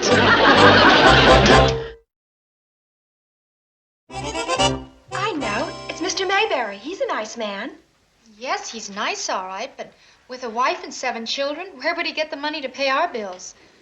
I guess you're right. I've got it. I've got it. Who is it? Hooterville has a Robin Hood.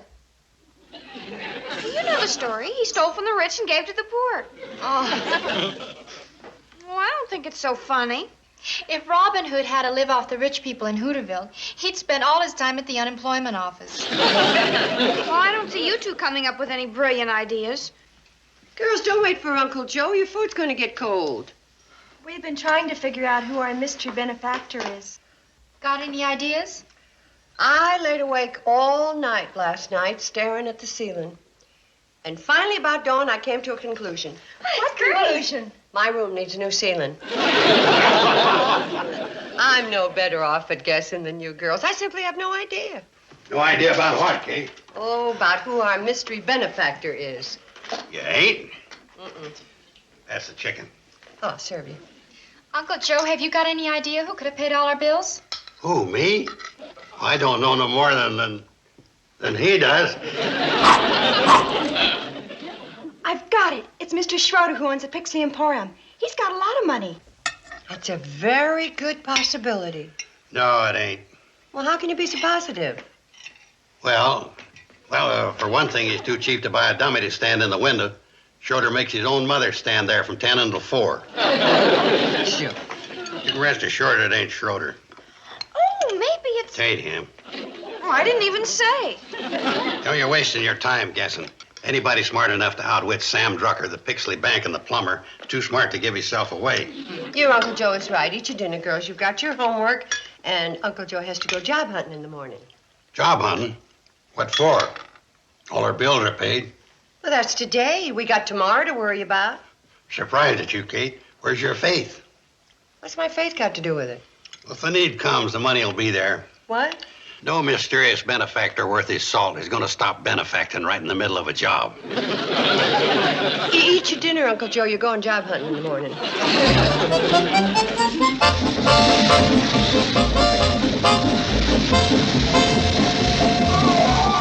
Thanks. Joe, quit handling them cigars. No buying, no sniffing. Buying? Give me a box of them Perfectos. Now, let's get this straight. It's Kate's credit that's good, not yours. Who said anything about credit? This is for cash. Kind of fooled you, didn't I? No, you just wheedled the girls out of their allowance. All right, let's cut out the jokes. This is a store, ain't it? How about some service? Hey, fellas, did you hear the news? It's all over town. You mean about Joe buying cigars? No, they finally caught that fella that robbed the Crabwell Corners Bank. No fooling. Yeah. Well, that was over a year ago. Where's he been hiding? Over in Pixley, living there, bold as you please, posing as a barber from South St. Louis. Fooled him for a year, huh? That feller must have been pretty smart. Not especially. What do you mean by that? Well, ever since he gave me this haircut, I haven't been able to do a thing with it. Better than Twitchy Thompson could do. What about the money? They got any of that back? Not a cent. The sheriff thinks he's got it buried around Pixley someplace. I gotta go. What about the cigars? Forget about it.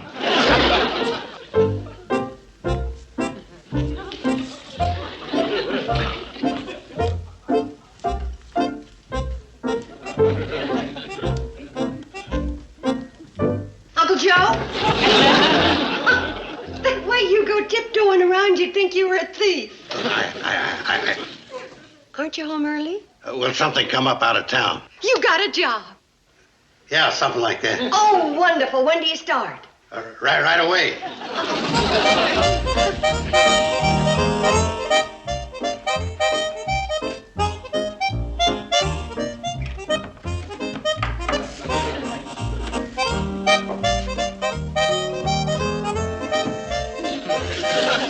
Get off of there. It's all your fault. Turned me into a criminal. Made me an accomplice to a robber. When you dug out that money, you should have known it was stolen money. Honest people just don't go and bury money and forget about it. I'm going to try to get this money back to the bank. But if anything goes wrong, I'm not taking the rap alone.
You almost forgot this.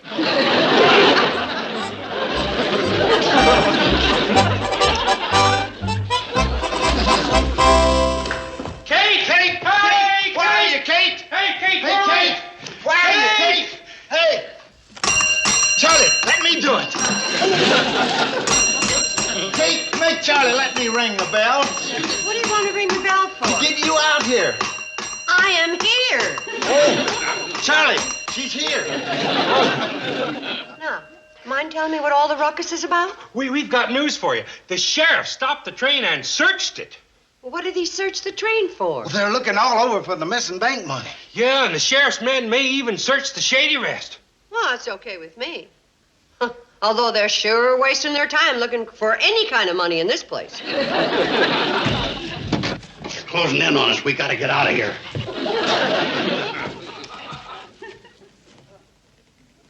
It ain't no use. That sheriff could track a white mouse in a blizzard. It's all on account of you. You know what's gonna happen to us?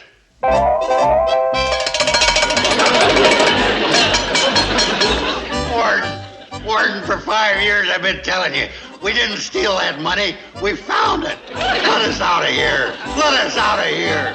We're innocent. Let us out of here. Let us out of here. Let us out of here. We're innocent. You'll never believe it. Even I don't believe it. What are we going to do? There's only one thing to do.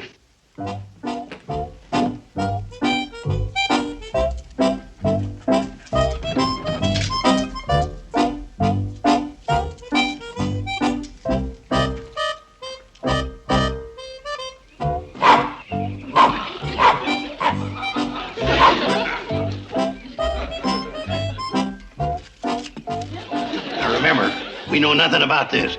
Never even seen the money before. Okay?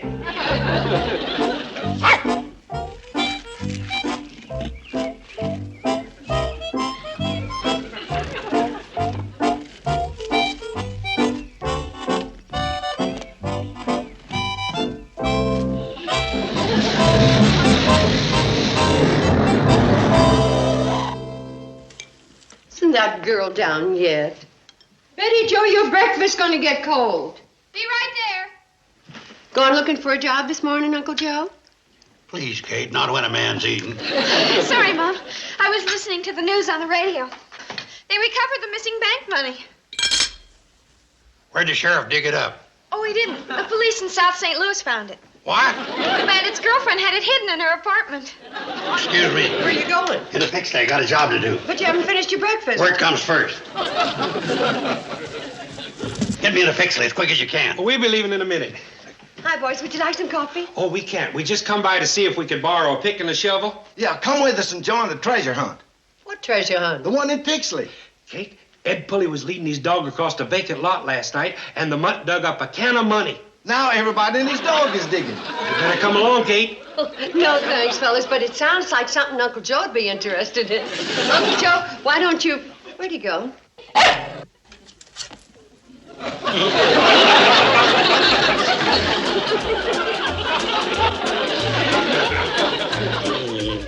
Money. Money. Money.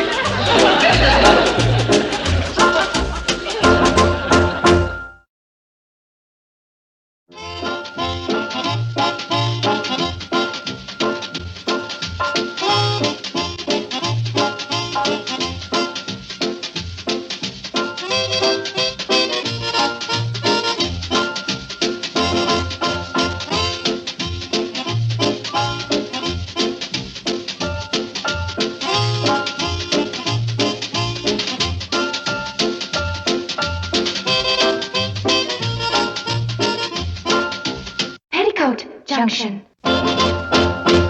This has been a Filmways presentation.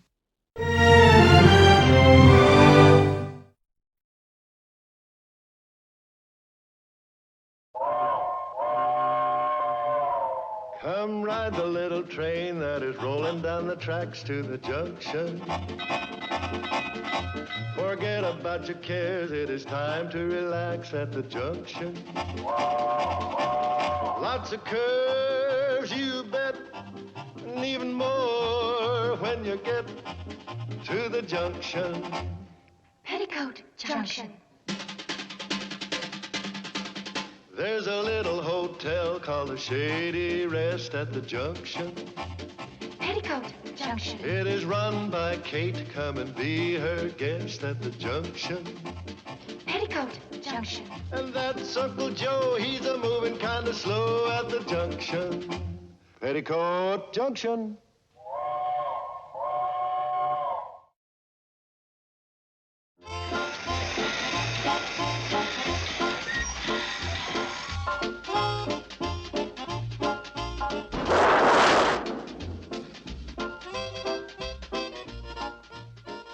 For a little dog, you make as much noise as a St. Bernard's.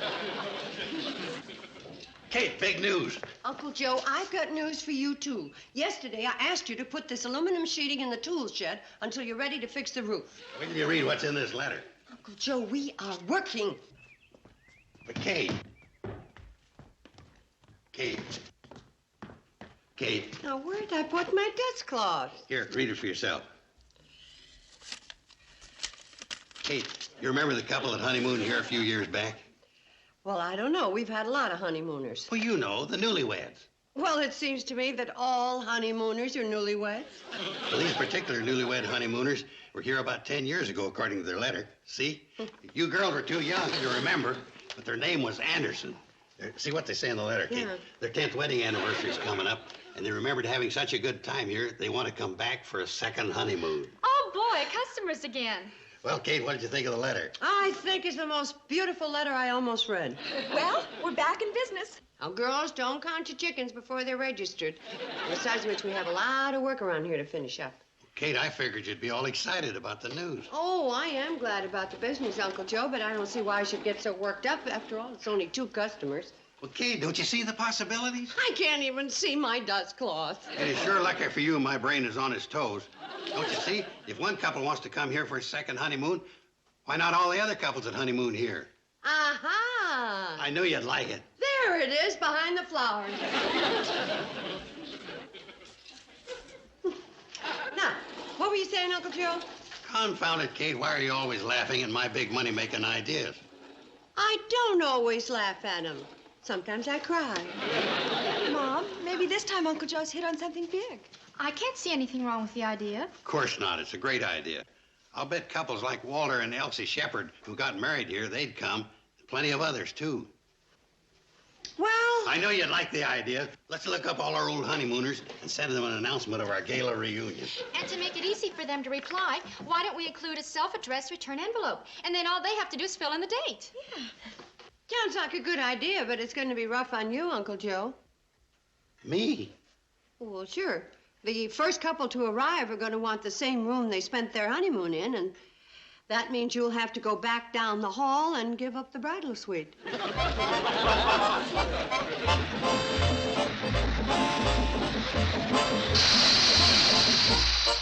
Charlie?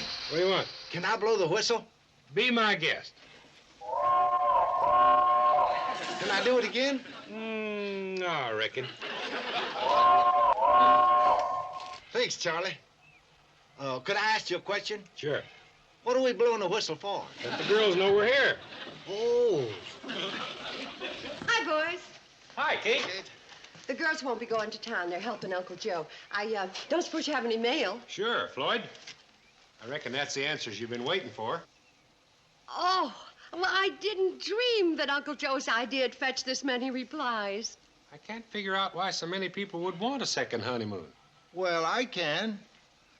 As each returning spring renews the promise of youth, so a second honeymoon renews the dream of love in two blissful hearts. Floyd, that's the most touching thing I ever heard. Yeah? There wasn't a dry sack of popcorn in the Bijou Theater when Conrad and Eagle said them words to Mae Bush in Reunion in Hackensack. Really? Well, if you boys will excuse me, I'd like to get back up to the hotel and open these letters. Thanks. Sure, Kate. Floyd, I didn't want to embarrass you in front of Kate, but it wasn't Conrad Nagel that said that. Well, who was it? Hoot Gibson. He said it to his horse. I wrote this sign like you asked me to, Uncle Joe, but I still don't understand. Where's Lover's Pond?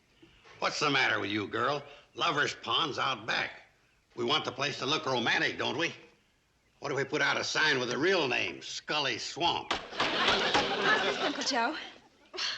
We don't have a tunnel of love. We don't have any tunnel. Well, if anybody pins us down, we can flood the old cave back in the hillside, shove in a rowboat, and we're in business. Uncle Joe, I've scrubbed and scrubbed this old Cupid, but I can't do a thing with it. Second honeymooners ain't very critical. Give it a coat of whitewash and it'll look as good as new. Great work, girls. By the time we're finished, the Shady Rest will look as romantic as Cleopatra's barge. Uncle Joe, girls, look at all this mail. There must be at least 25 answers here, isn't there? You know, if all 25 couples show up, we'll only have room for half of them.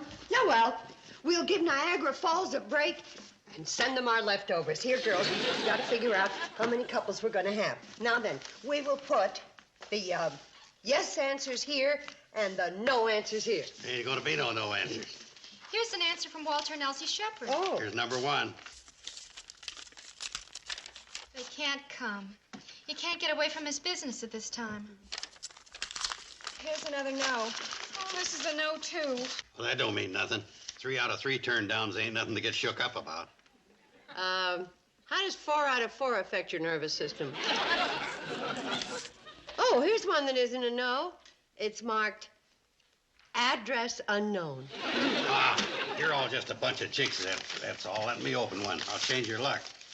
Where'd you say the yes pile was? Right over there. Good. Anybody gets a yes, put it over there. Keep looking. There's bound to be a yes in there somewhere.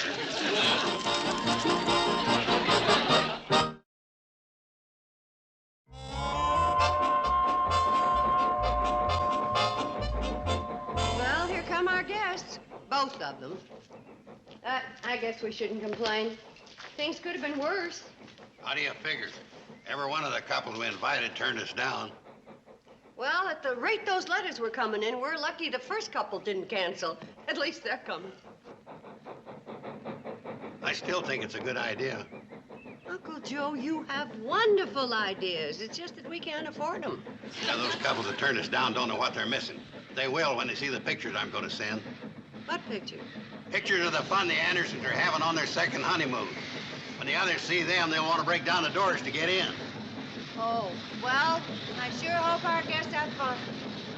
I'm a little worried about the weather. There isn't enough sun to take pictures. Don't need the sun so long as I got this flash attachment.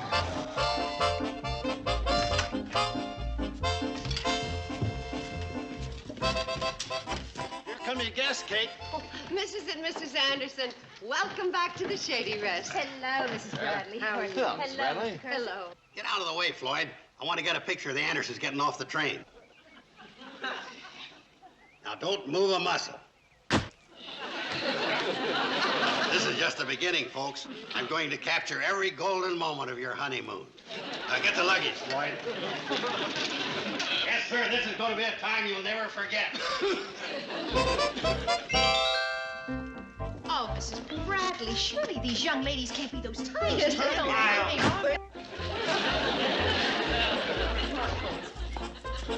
Step right there.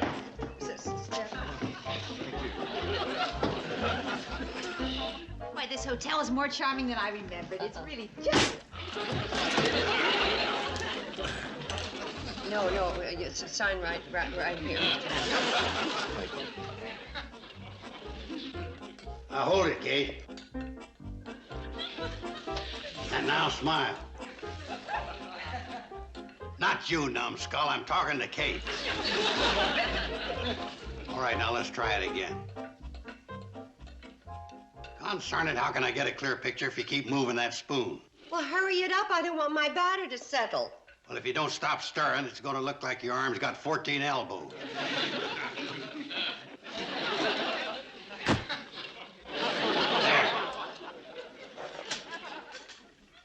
What good is a picture of the cake now? Why didn't you wait till it's finished? I want to take pictures of every step of the way. This is going to be the most complete brochure I've ever made up. Uncle Joe, didn't you take enough pictures yet? Yeah, you've been photographing Mr. and Mrs. Anderson ever since they got here. That's right. You took a picture of them getting off the train, walking up to the hotel, crossing the lobby, signing the register. What next? Uncle Joe, you asked me to tell you when the Andersons came out of their room. Good girl. Excuse me, Kate. I got to go take some more pictures of the happy couple.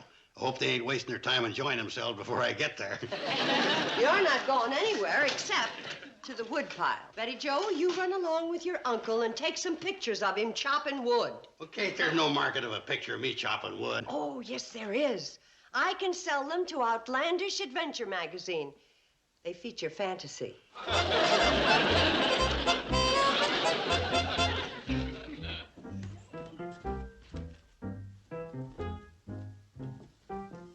You see him around anywhere?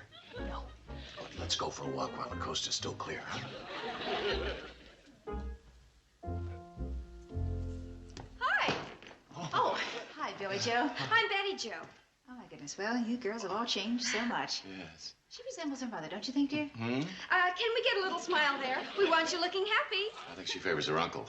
All right, let's get it over with. That's it. Hold it. You hold it. I'm sure that Mr. and Mrs. Anderson would like a little privacy. But, Mom, Uncle Joe appointed me his assistant. I am unappointing you. People on their second honeymoon would like to be with themselves. Oh, they would? Well, I know there's a lot of keen privacy over at Lover's Rock or Lover's Pond. Oh, Jeff, doesn't that sound romantic? Why don't we go over... No. We don't want to know where you're going. If you want some privacy, keep it to yourselves. That's a very good idea, Mrs. Bradley. Come on, Nancy.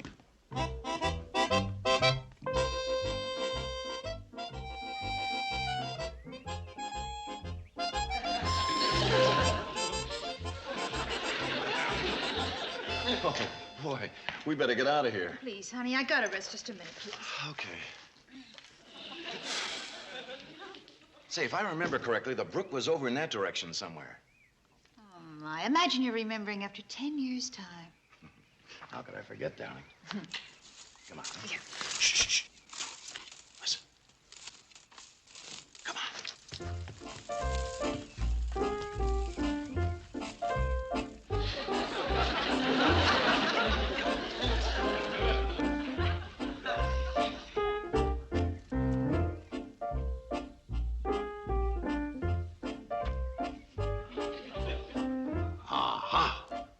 Indian lore tells me they went toward the brook.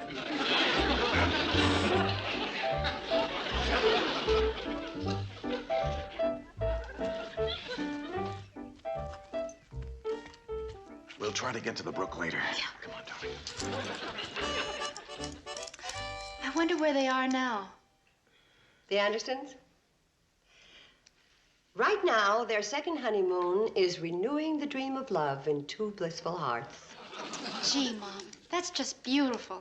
Well, it isn't original with me. Conrad Nagel said it to Mae Bush in Reunion in Hackensack.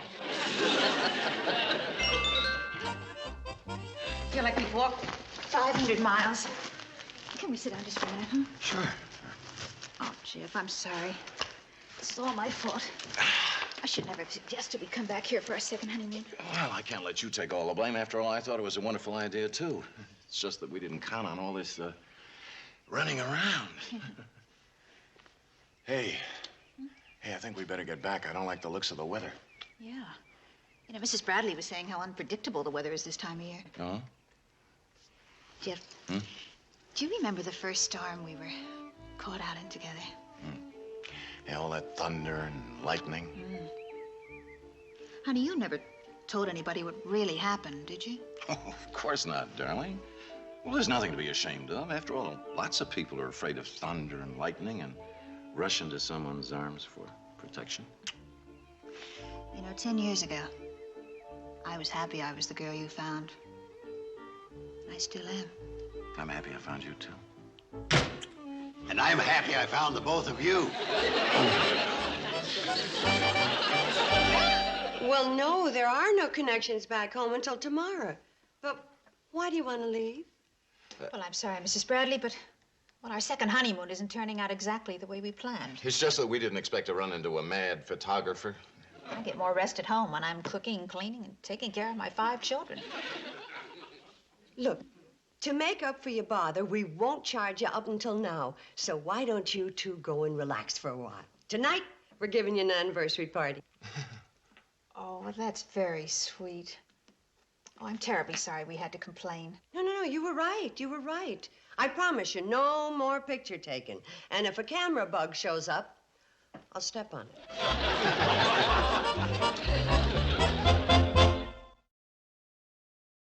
You mean I can't take even one more picture? That's right. Not even a shot of the couple cutting their anniversary cake? No more pictures, and that's fine. But, Kate, it'd be so beautiful. Husband and wife holding the knife at the same time, cutting the first slice.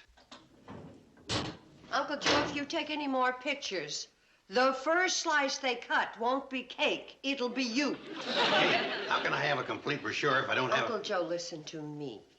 You have no idea how upset those people were. You should have seen their faces. They were a bundle of nerves coming apart at the seams. Oh, that don't mean nothing. All married people look like that. They got that way when you decided to be a one-man candid camera. Now, would you please let them enjoy the rest of their honeymoon? I guess I was a little selfish. Well, yes, you were. Now, why don't you go in there and apologize to them right now and then see to it that they have a wonderful time? Leave it to me, Kate. So I want to apologize for all the fuss and bother I caused you folks. Oh, that's all right, Mr. Carson. It's just that it was a little unnerving, you know, not knowing where you're going to pop up with that camera next. Well, you should have spoken up sooner. If you'd have said no pictures right away, this wouldn't have happened. Well, we didn't want to hurt your feelings. People should speak up. You know, if they don't, things pile up inside, and the first thing you know, they explode, right? Well, some people, maybe. Surely you two should understand that after being married for 10 years. I'll bet there's been lots of times you've gotten something off your chest with a good toe-to-toe battle. The next thing you knew, it was out of your system and you'd forgotten about it, right? Mr. Carson, it may interest you to know that my wife and I have never had a quarrel in our lives. Never? Never. Not even a little argument? Nope. No. I am married to the best housekeeper in the world, the best mother in the world, and the best wife in the world, right? Mm-hmm. Thank you, dear. How do you feel about him being married to all these different women? I don't mind. I feel the same way about Jeff. I never thought it possible two people could be married that long without finding some little something to pick on. Well, we've done it, haven't we, honey? Even Helen is as surprised as you are. Helen? Helen's my sister. Yeah. Yeah, if it wasn't for Helen, you know, we wouldn't be here on our second honeymoon. Helen's a real doll. She is. She certainly is. And she is a very good housekeeper. Oh, Helen's very helpful. Wait a minute, dear. What do you think I do around the house all day? Play hopscotch? Well, honey, I didn't mean you weren't a good housekeeper. I was just telling Mr. Carson here what a wonderful sister you have. Oh. Well, if Helen's so wonderful, maybe you'd rather be here with her. I don't want to be here with her. I want to be here with you. Now, if I were here with Helen. Oh, so you were thinking about being here with Helen. I wasn't thinking about anything. I think a nice cool drink would go good right now. I'll get some punch. Mr. Carson was right. If something was bothering you, why didn't you bring it out in the open? Nothing is bothering me. Absolutely nothing. Wouldn't bother me if Helen moved out tomorrow. Oh, so now you don't like my sister. Oh, honey.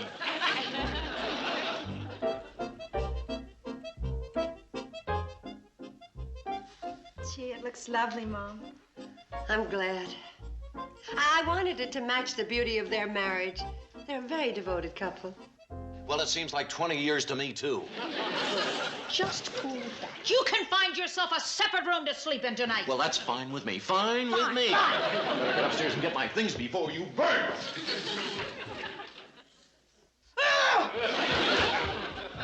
She didn't even taste it. Joe, this has all the earmarks of a quarrel. Yeah, I'm afraid so. What started it? They're married. They don't need a reason.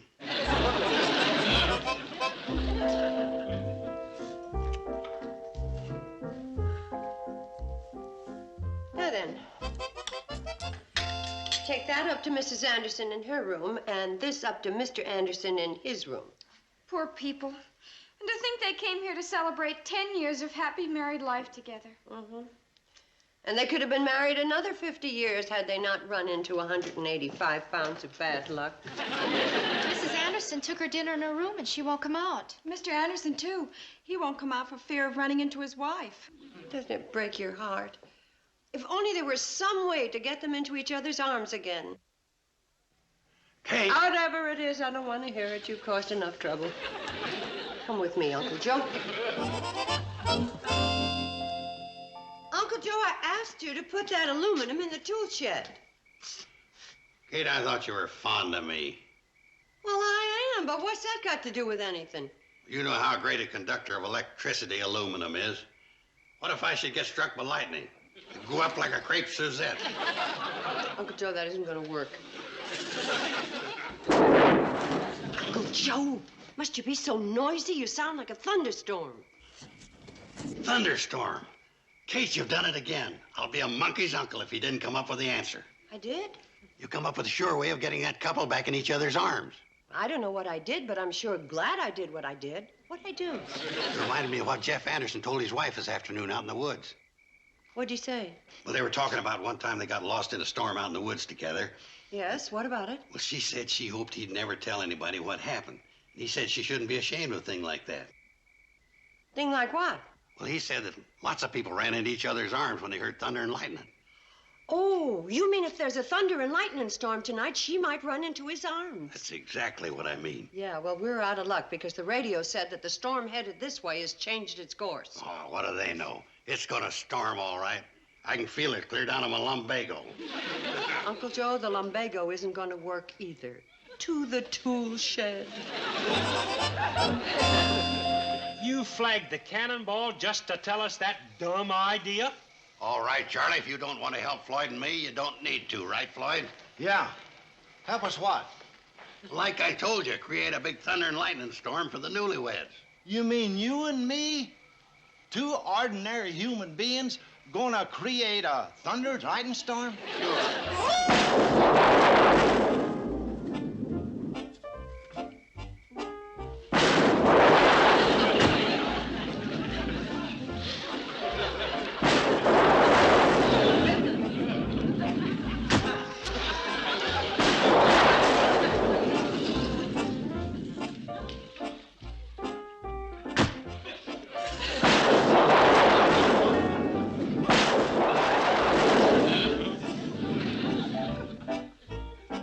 She's not scared. Nancy!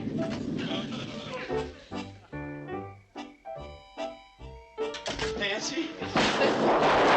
Nancy! Nancy! He's scared that she's scared. Oh, don't be frightened, dear. It's only a thunderstorm. No wonder she didn't want him to tell anybody. He's the one. I'm sorry, dear. I've never been able to get over this feeling all my life.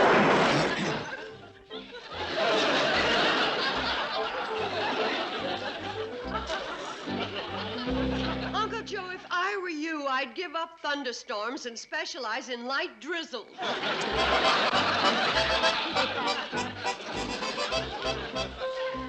Folks, if you're gonna make a connection, we gotta get going. Well, we want to thank you for a wonderful time. You won't forget to send us the pictures, will you, Mr. Carson? Oh, you want the wallet size or the jumbo size? I can give you a special price on the jumbos. Uncle Joe, now you be sure and come back on your third honeymoon. All right, goodbye. Bye-bye. Bye-bye. Take care. Well, there's another marriage I saved.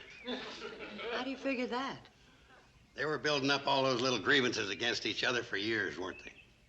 If it weren't for me, they never would have brought them out in the open. That couple will live happily from now on.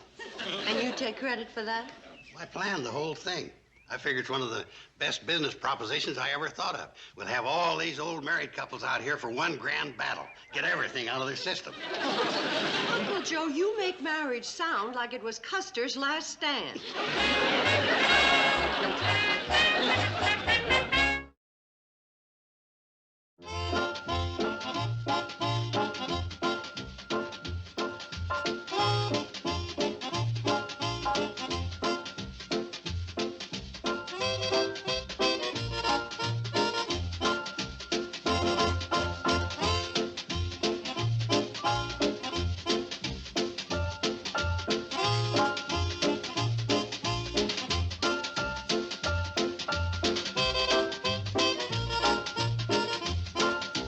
Petticoat Junction. This has been a Filmways presentation.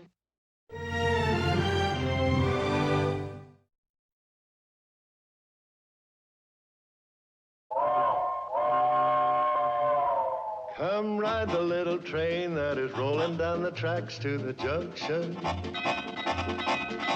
Forget about your cares, it is time to relax at the junction. Lots of curves, you bet, and even more when you get to the junction. Petticoat Junction. There's a little hotel called the Shady Rest at the junction. Petticoat Junction. It is run by Kate. Come and be her guest at the junction. Petticoat Junction. And that's Uncle Joe. He's a moving kind of slow at the junction. Petticoat Junction.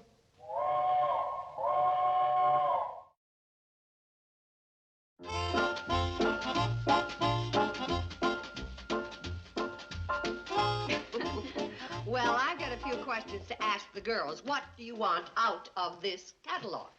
Gee, Mom, it's awfully heavy. And that's only from A to H. Oh, there's some darling dresses in there. Well, let me see the baseball equipment. I'm getting some books. The catalog seems to be a big event around here. Is it some special occasion? Oh, the only occasion is that the girls haven't had anything new in a while. I hope their questions haven't been interfering with your writing. Interfering? Why, I get more work done here in one day than I did in a week in New York. This hotel is a wonderful place for writing. I'm glad to hear that, because it's a terrible place for a hotel. And for 3 young girls?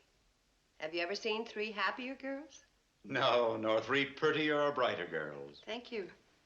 It just seems they should have more opportunities than they'll ever get here. Oh, they couldn't be pried away from the Shady Rest.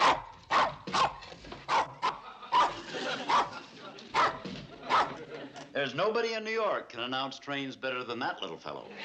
Oh, and that whistle means Uncle Joe's back from the bank. Excuse me, please. Surely.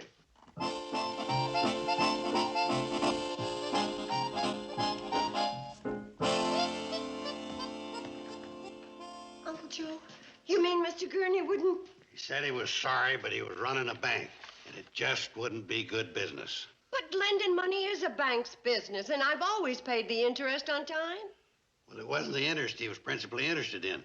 What he was principally interested in was the principal. How can a bank be so mean? I got a good mind to send back their calendar. Girls, I don't know how to tell you this. You don't have to tell us. There's nobody around here to admire me in a pretty dress anyway. There's nobody to play baseball with. And who am I going to read poems to? Billy Joe, I'll admire your dress. And Betty Joe, you can play ball with me and you can either pitch or catch. And Bobby Joe, you can read your love poems to me anytime you want. Thanks, Uncle Joe. But that isn't exactly what I had in mind.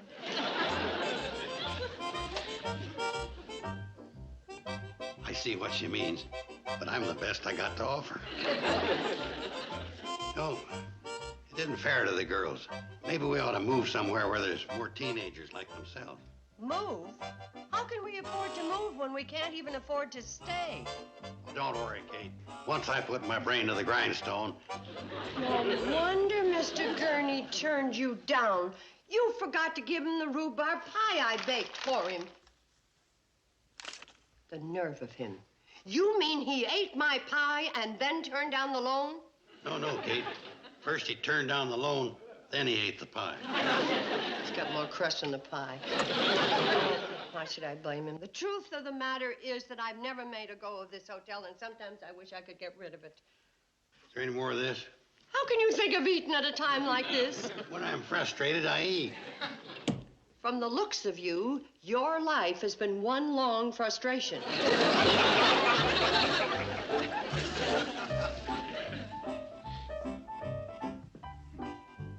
Mrs. Bradley. Oh, Mr. Deming, is there something I can do for you? Yes, there is. You can sell me the Shady Rest. I'm serious, Mrs. Bradley.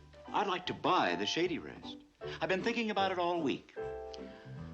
I'd be making an investment in peace and quiet. Yes. Sometimes the peace and quiet around here is nerve-wracking.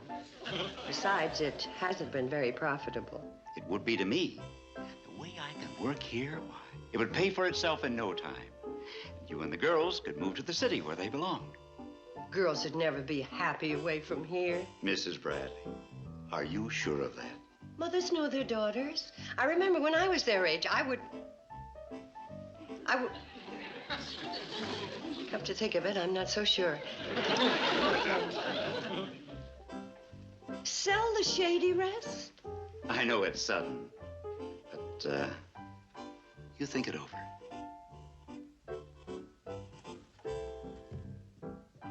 Sell the Shady Rest? A couple more turns and I'll have this drain unclogged. Uncle Joe, look what you've done. Found the problem, Kate. What we need is a new pipe. And a new sink, and a new stove, and a new refrigerator, and a new roof, and a... Uncle Joe, what would you say if I sold the Shady Rest? Sell the Shady Rest? You wouldn't like that, would you? I'd love it. Well, you sure don't look very happy about it. I was just thinking who'd buy a no-run-down place like this.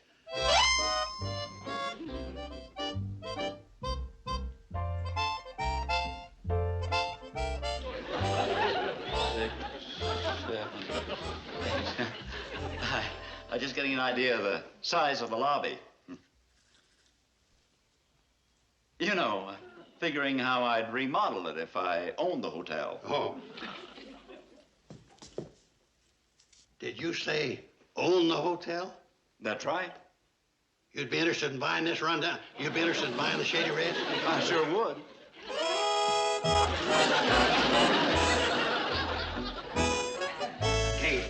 Kate, put down your iron and get ready to pay me a commission. What? You remember a minute ago you were despairing about selling the Shady Rest? Just like that, I come up with a buyer. You did? Yeah, it's that novel writing feller, Carter Deming. Uncle Joe. First, I got to think of some way to unshamble the place, make it more attractive to him. Uncle Joe, Mr. Deming already told me he likes the Shady Rest. Kate, I'm going to sell it to him without him even knowing he's being sold. Uncle Joe!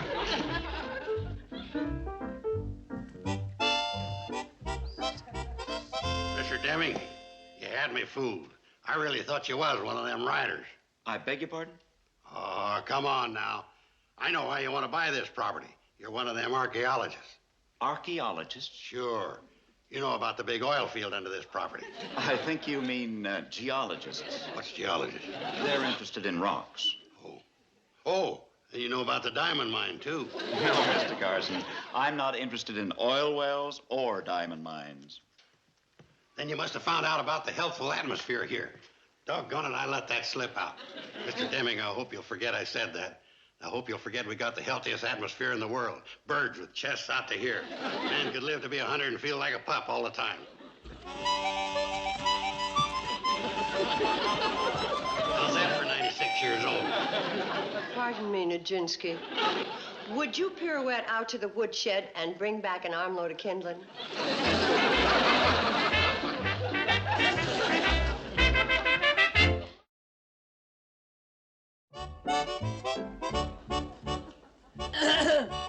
We're pretending we're living in New York, and I'm the world's most glamorous model. Is that the way you're going to do it? Oh, she's walking on men. And who are you? Oh, I'm the world's greatest girl baseball player. And this is my sister, the world's greatest writer. Please, I'm having an inspiration. Well, looks like I got into the wrong room. I was looking for the world's best towel putter-upper. Would you girls really like New York? New York? Are you kidding?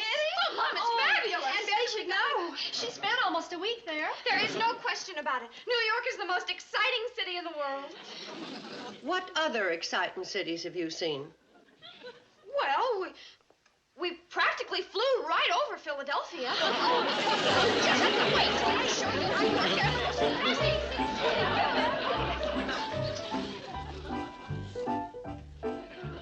Have you made a decision, Mrs. Bradley? Well, one. I was wrong about Uncle Joe and the girls not being happy any place but here. I'll give you $10,000 for the Shady Rest. 10,000? My goodness, I knew we had peace and quiet, but I didn't think we had that much. The Shady Rest isn't worth anywhere near $10,000. It is to me. And think what that money would do for the girls. A new environment, opportunities, college. College? I never thought I could send them to college. I knew you'd see the advantages. Here's my check for $1,000 as a deposit. I don't know. I just don't know. Mrs. Bradley, you're aware of your financial situation here. You're aware of what Uncle Joe and the girls want. And you know you'll never get a better offer. I think you really do know what you should do.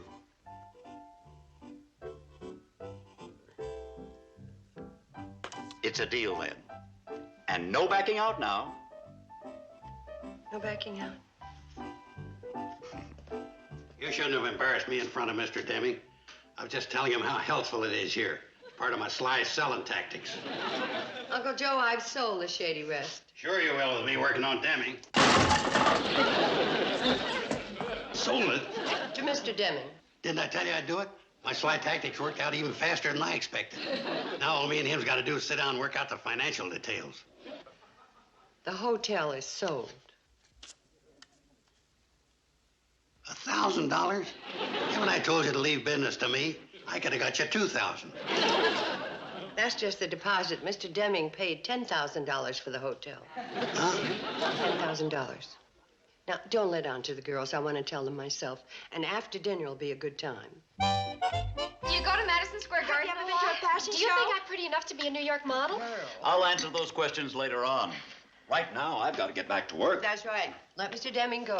Good night, Mr. Deming. Good night. Good night. Wait a minute, girls. I have an announcement to make. An announcement? Mm-hmm. We're all going to New York. Oh, really? For how long? Oh, not just for a visit. We're going to live there. We're going to live in New York City? That's right. But how? How is because I pulled a slick, high financial deal and sold the Shady Rest to Mr. Deming without his knowing it. You sold the Shady Rest? We're not going to live here anymore? And we're going to live in New York? Isn't that wonderful? It's It's a joke, isn't it, Mom? You wouldn't sell the Shady Rest. But you said how wonderful New York was. It is, but we didn't mean to live there. But you said it would be wonderful to live in New York. Well, it would be if you belong there. But we belong here. We don't want to live anyplace else. Now stop your crying. In a couple of days, you'll love New York. You won't even miss this old broken down, ramshackle bullshit. Uncle Joe, wait a minute.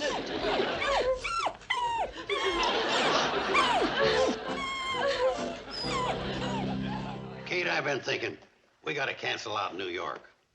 Uncle Joe, you might as well accept the fact that the hotel is sold. But Kate, if I leave, what's gonna happen to the Hooterville Fire Department band? What if there's a fire? Who's gonna organize the Elks picnic? The music will be better, the fires will be put out sooner, and the Elks picnic will be held in a more suitable place than Scully's Swamp. But if It's no use. I shook hands with Mr. Deming and promised not to back out. Kate, I ain't talking about you backing out. I'm talking about him backing out. He's not gonna back out. He's getting a lot of work done, and he loves the peace and quiet around here more than ever. But Kate, what are you yapping and wagging your tail about? You ain't gonna like New York. Your rabbit chasing days are over. You're gonna find yourself stuck in a city apartment 50 stories above the pavement. Gonna have to learn to bury your bones in concrete. Hey, Fred. Yes? Want to talk to you. Well, come on over here. We won't have to holler. Can't, your hog's clogging up my sinuses. Well, then get upwind from it. Want to make a deal with you, Fred. Deal? How about renting me your hogs? Renting? Well, now, I never had no experience renting hogs. What do you want to rent them for? Well, we got this writing fellow over at the hotel we want to discourage. We figure your hog's in there going full blast. No, just at that blame minute. Oh, no offense, Fred. Since this is a city feller, we figured your hog's in there a-fragranting and an-oinking around the hotel. Well, now, in that case, they'd have to charge you by the oink. Nobody's going to have time to stand around counting oinks. Got to have some way to figure. What difference does it make, Fred? Your hog's got to oink someplace, whether they're oinking here or oinking there. Well, what are you trying to get rid of this writing fellow for? Ain't he paid his bill? Oh, he wrangled Kate into a deal to sell the hotel. If we don't discourage him, Kate and the girls are going to have to move away. Oh, well, no. In that case, my hogs would be glad to oblige and no charge. We'll send this fella back where he come from. Hey, oh, do it, do it, do it.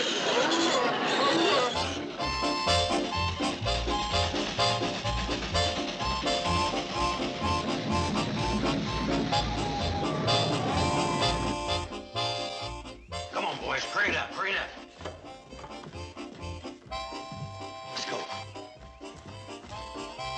Okay, Floyd, open that door real wide to release that hog aroma. They're gone. Gosh, Fred will kill us. Uh-oh. You ain't paying passengers. What are you doing in the coach? Joe, we told you to fasten that coach door tight. It's lucky for us. The wind's blowing straight towards the hotel. I'll bet Demi's getting a whiff of them hogs right now. Get them oinks to going. Sorry to bother you, Mr. Deming, but I thought I'd better close this window. Window? What for? On account of the aroma that comes in regular this time every day. I don't notice anything. Then you ain't breathing. Here, take a deep one.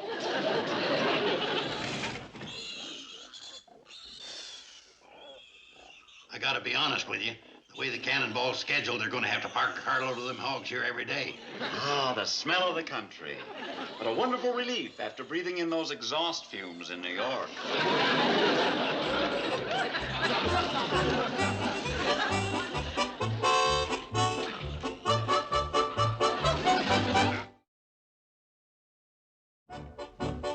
Okay, boys, he's up there working. Let's start destroying the peace and the quiet.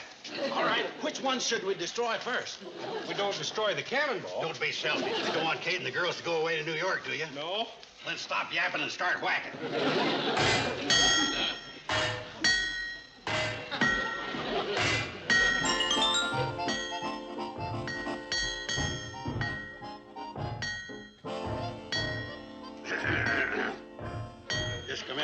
I'm sorry about the noise Floyd and Charlie are making out there.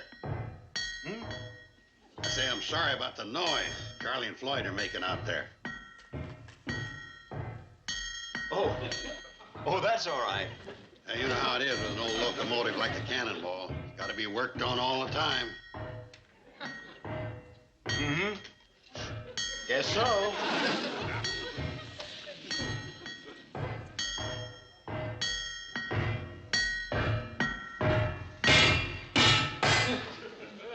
There's Joe's signal. He wants more noise. Yeah.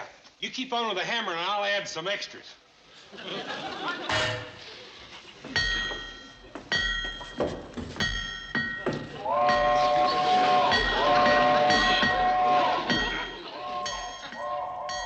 Floyd and Charlie will probably be at it all night. Mm-hmm. Guess so.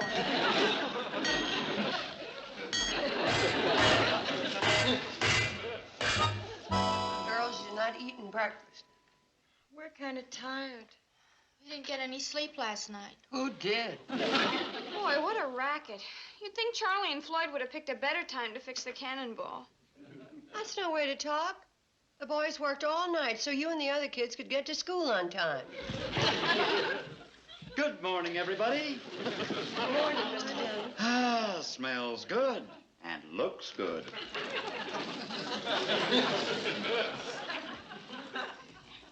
Morning, Uncle Joe. Morning.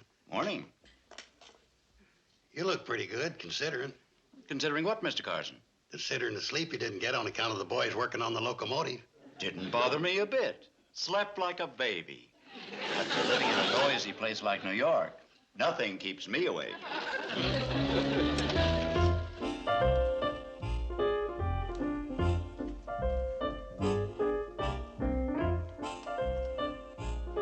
Uncle Joe!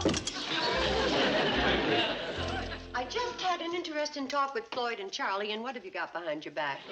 What back? The back you're using to hide something from me. Uncle Joe? What's in there? Ain't nothing, Kate. Just a few friendly mosquitoes. Friendly enough to bite Mr. Deming, so he'll think this is an unhealthy place to live and back out of buying the hotel? Now, Kate, you're jumping to conclusions. I was just getting together an act. Oh, it'll never top the act you've been doing so far. Floyd and Charlie told me about the phony breakdown of the cannonball and the hogs. Oh, they did they? Yes. And let's get one thing straight. The hotel is sold, and we're sticking to the deal. But, Kate, Oh, Mr. Temming, did you enjoy your walk? Mrs. Bradley, I enjoy everything about this place. The walks, the food. How do you like the mosquitoes? What mosquitoes? The ones that always show up here around this time of year. Uncle Joe. They come back here like the swallows come back to Capistrano. Only our mosquitoes is bigger. Uncle Joe's making a little joke. Very little. You're quite a card, Mr. Carson.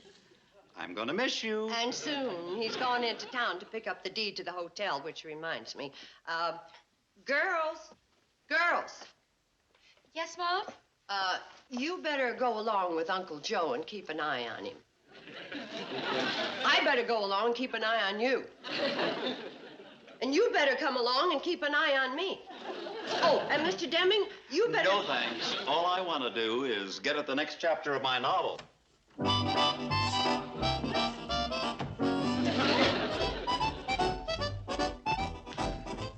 that's that. Uh-oh. I just forgot something. Kate, I'll meet you and the girls on the train. Well, hurry it up. Supper's late already. Hey, Sam. Now, Sam, I don't want you to take this the wrong way, but there could be a few loopholes in this deed. Oh, not a chance. I drew that up myself. Well, that's just the point. As our attorney, you might sneak in a few. I guess I could do that. But as county clerk, I'd be bound to catch them.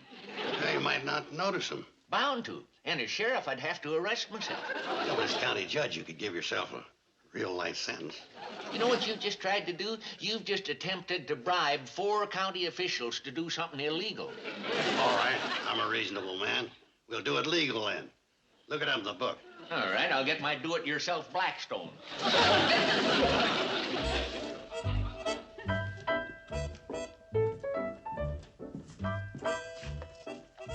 Should be under S for shenanigans. Uh-huh. Yeah. That's what I thought. The legal situation regarding Kate and the sale of the Shady Rest is a simple matter of an ex post facto case of a conveyance contract or covenant without recourse to escrow by the vendor or the grantee. Yeah? Well, what does that mean in plain, simple, everyday English? In plain, simple, everyday English, I'm sure going to miss you folks.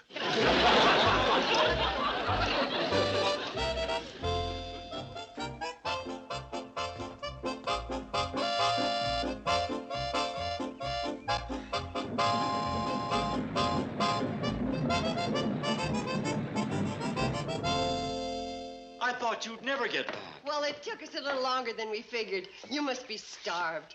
I'll start supper right away. That can wait. Oh.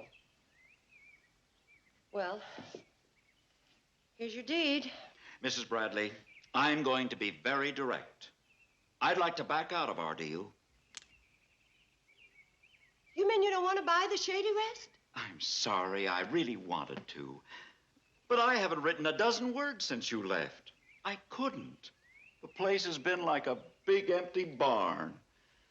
I realized that what made me happy here wasn't the hotel or the peace and quiet. It was the spirit of the place. The nice, warm feeling that you and the girls and Uncle Joe give it. Without you all here, I wouldn't stay a week.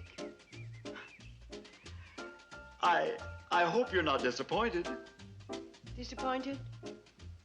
Mr. Deming, I didn't think I would ever say this again for the rest of my life. What? You have just made me the happiest woman in the whole wide world. That's wonderful. Well, pleasure.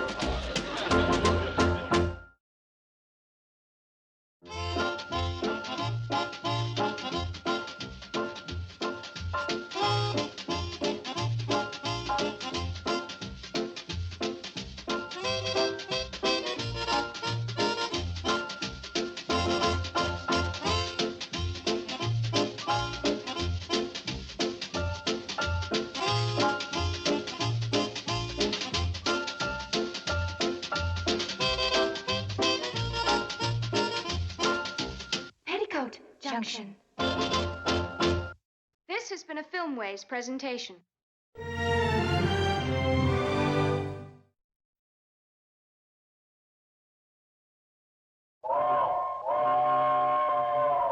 Come ride the little train that is rolling down the tracks to the junction.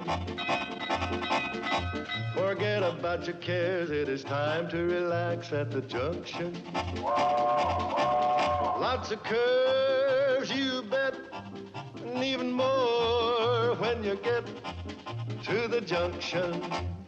Petticoat Junction.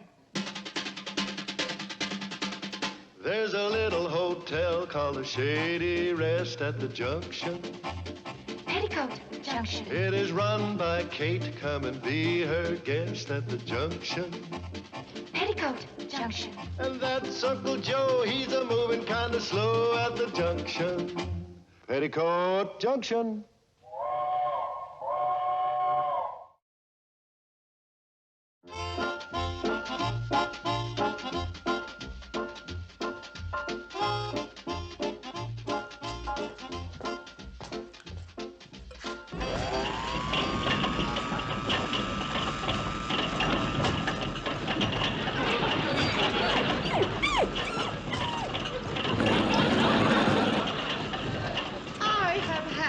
Contraption has got to go. Easy, girl. Easy. Steady now. Uncle Joe! What's the matter? Must be an earthquake. Here's your earthquake. Get it out of here. We've only had it for a couple of days. Let's give it a chance. To wreck the hotel? Already it cracked a set of dishes, shattered a window, and knocked 8 shingles off the roof. I see it stopped. Boy, what a bargain. Katie, it only costs $9. And it's already done $14 worth of damage. Now, I want this monstrosity out of here and get me a cake of ice for the old icebox.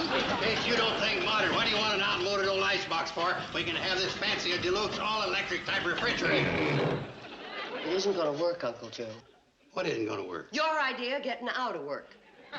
Who lugs 200 pounds of ice up on the train twice a week? Floyd and Charlie. Somebody's got to hold an umbrella over the ice so it won't melt. Mom, look at this. Honey, I don't have time to discuss homework. Since when did you start taking Japanese? I'm not. I started writing in English, and then this thing started vibrating. Mom, you just gotta do something. What's wrong with learning to write Japanese? Get this piece of junk out of here and get our $9 back. If it's the shaking that's bothering you, all it'll take is a simple little adjustment. I think I got it, Kate. Go get the ice. A new fuse, what the... Get the ice. Kate. The ice. Kate. See, I told you. Go get the ice. There. I give you your big chance and you blew it. What do you mean? Oh, you never make an engineer. You only give it 17 squirts. Listen, Charlie, I've been watching you oil a cannonball for 30 years, and you always give it 17 squirts. Then you've been watching wrong. I give it 19 squirts. Give me that oil can. All right, you two, break it up. I got to get into Pixley right away. Hold your horses. We're settling a railroad matter. We'll settle it later. I got to get some ice. So your $9 refrigerator conked out, huh? It didn't conk. Kate wants to fill an ice bag. She's got a headache. Yeah, from the $9 refrigerator. All right, get this train rolling. As soon as we settle our argument. Yeah! Now, as I was saying, what was we arguing about? I don't know. I thought you was keeping track. Joe, what was Floyd and me arguing about?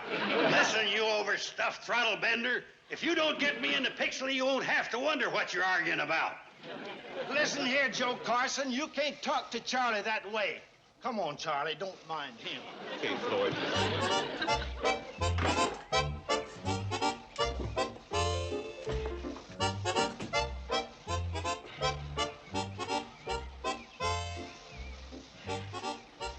Charlie, what did you do with my apple? What apple?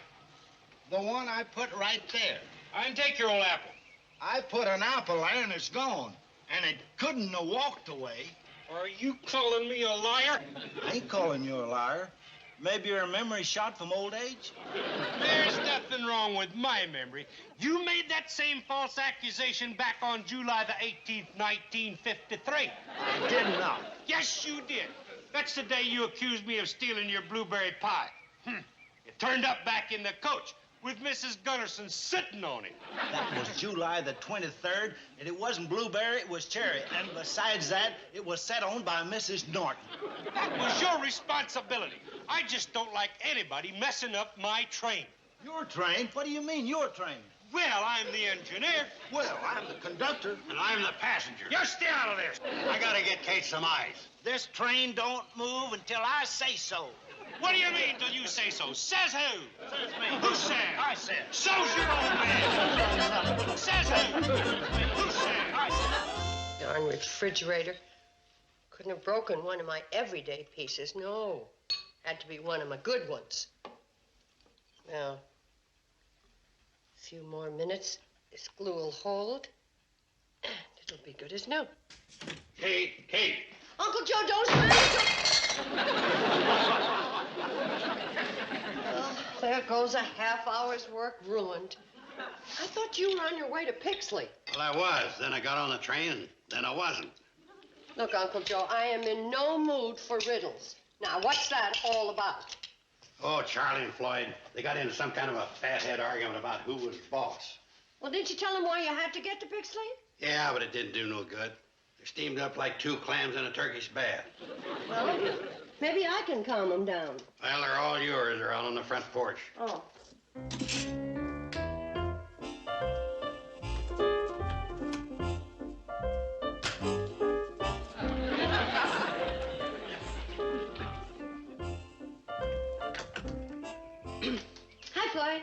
Hi, Kate. Hi, Charlie. Hi, Kate. Nice day, isn't it? Must be a lot of people waiting for a ride on the Cannonball. And if Uncle Joe doesn't get to Pixley, my food's gonna spoil.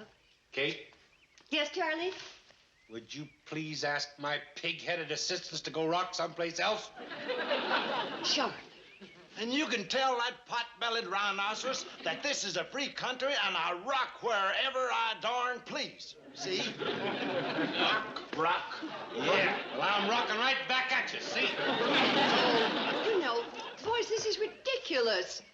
Look here, you grew up together, you went to school together, and you've been working together for the past, let's see, 25 years. 30. Charlie, when you were sick, who brought you that nice hot soup? Floyd. And Floyd, when we had that cold spell last winter, who loaned you the money for an overcoat? Charlie. Now, come on. I want you to stop acting like children and get back on that train. Well... You hear? I want you to shake hands and make up.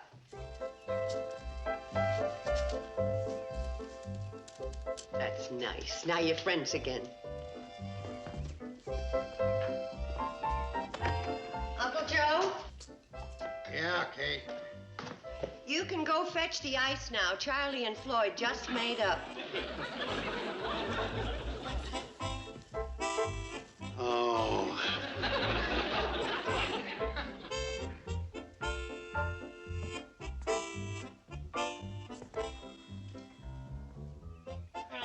Well, glad to see you two clowns made it up. Hey, Floyd, will you come and help me lug the ice up in the train? Charlie says you got more brawn than brain anyway. When did you say that? Yesterday. I ain't making up with nobody that talks behind my back. I ain't been talking behind your back.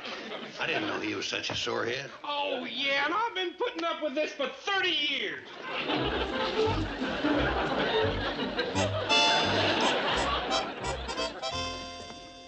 Kate, you sure fixed things up. Floyd and Charlie are still at it. They're madder than ever. I don't know what happened, but I got a feeling you said the wrong thing. Huh. Floyd, won't you please... Charlie, isn't there anything... Betty Joe. Yes, Mom? Where are you going? I'm going into Hooterville. Andy Buckles gave me his catcher's mitt to oil up, and I have to get it back to him in time for the game. Oh, I see. Have a nice ride. Oh, wait a minute, Betty Joe. I think I have a more important mission for you.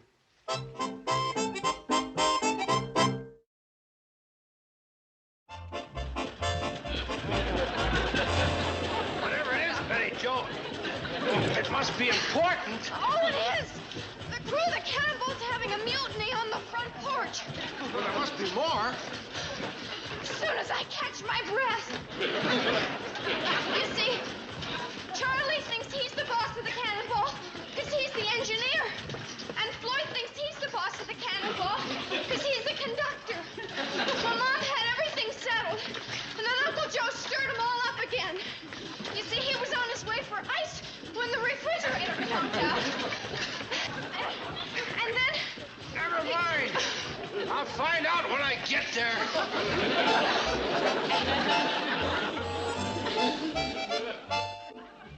You go on, Mr. Douglas. Mom's waiting for you at the top of the hill.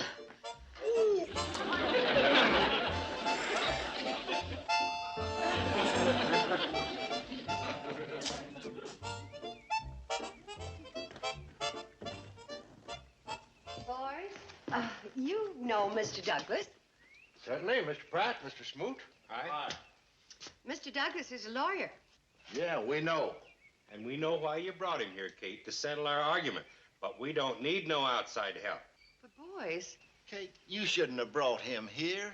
We don't need no New York lawyer to tell us what to do. No. I'm sorry, Mr. Douglas. No, wait, gentlemen. I'm not here as a New York lawyer. I'm here as a member of your community. A new one, perhaps, but one who deeply appreciates the fact that your train is the main artery of Hooterville Valley. Why, without your experienced hands guiding the controls of the Cannonball, the produce of the valley wouldn't get to market. Our children wouldn't get to school.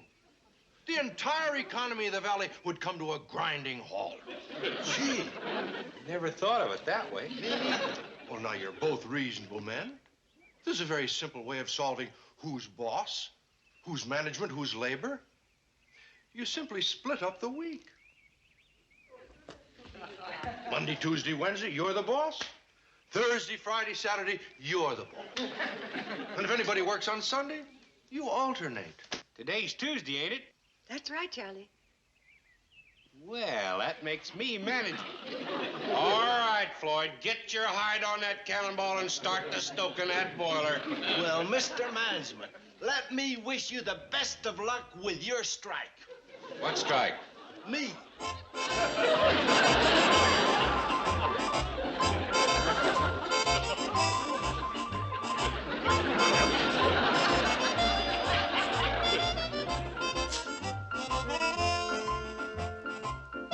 Floyd! What's the idea of the sign? To show the people what you really are. Listen, you're management and I'm labor, and never our twain shall meet. Stop following me. Doggone it. My darn shoelace is untied. Hold this. I don't want this stupid sign.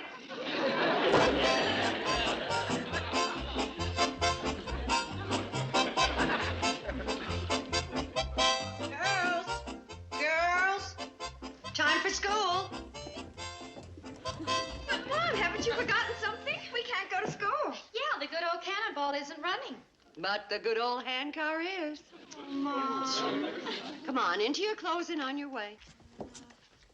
Kate, you can't do that.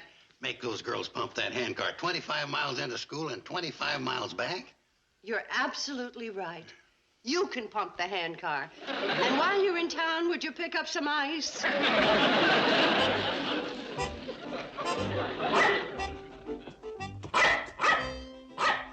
Oh, I almost forgot your breakfast.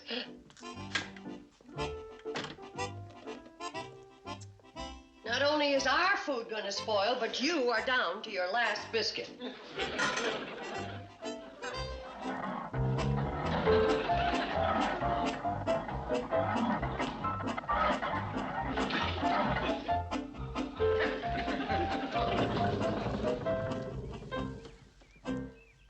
Thanks for the ride.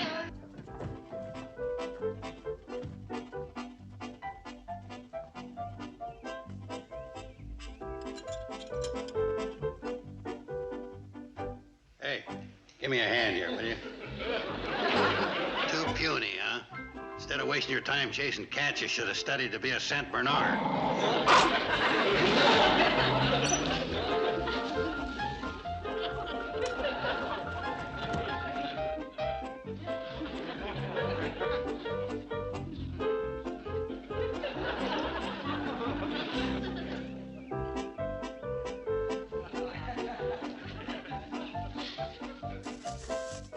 There ain't no sense in giving, Sylvia. There's no way to get your milk to market till this here strike is settled. Wasting your time, Elroy. Floyd and Charlie are still tiffin'. Well, no use letting it all go to waste.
A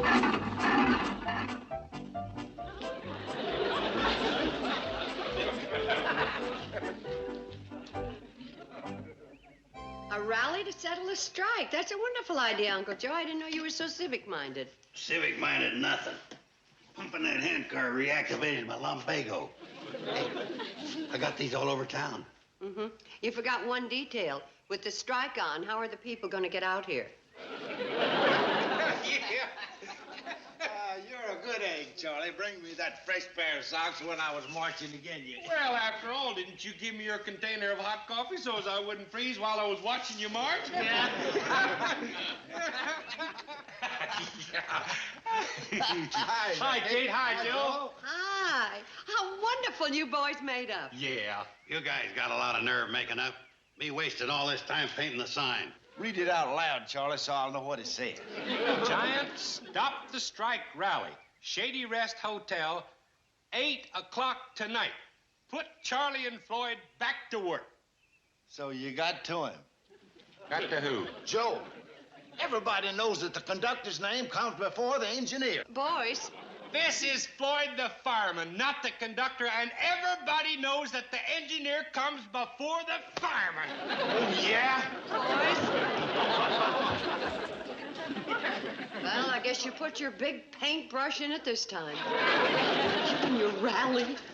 I gotta come up with something before my back conks out.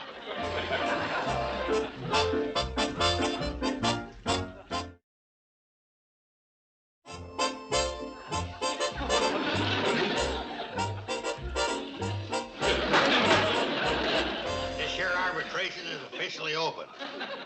Now, the first order of business is to get management and labor to face each other. Else arbitration ain't going to get off the ground. Now, the key issue in this railroad strike is, feather bedding. Has anybody got anything to say? I have. What is feather bedding? Yeah, what's feather bedding? Well, you're railroad men. You ought to know what that is. Well, how should I know?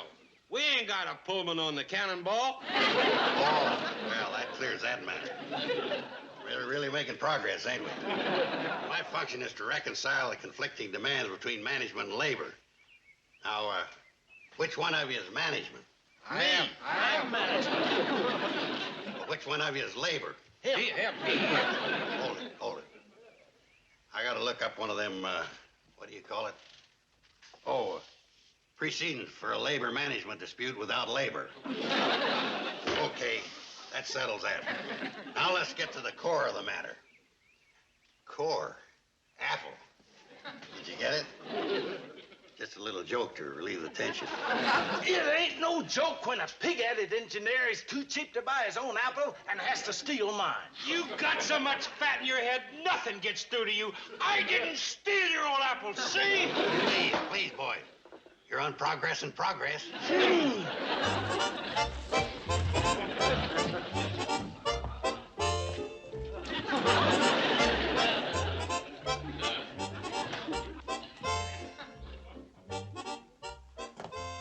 Imagine me wasting my talents on them two pig-headed mules. I'm telling you, Kate, they... Uncle Joe, your rally idea may have been a flop, but that get-up is sheer genius. Why, they'll take one look at that, start laughing, and get right back on the cannonball.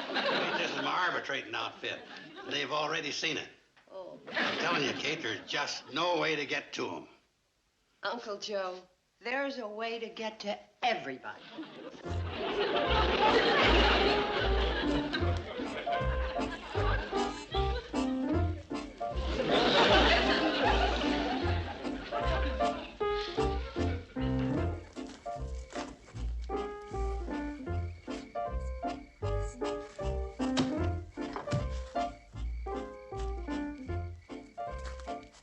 What happened to I am not?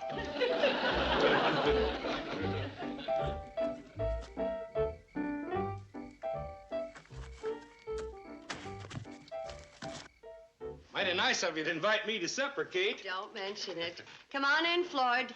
Supper'll be ready in a few minutes. Well, if he's eating, I ain't eating. Well, if you're not eating, he's not eating. So you might as well go back to your signs. Wait a second, Kate. I don't mind eating if he's eating, Because I'm hungry. Here, sit right there. Lloyd, there. But, Kay... If you're not sitting, you're not eating, and he's not eating. Well, I'm sitting. Then you're eating.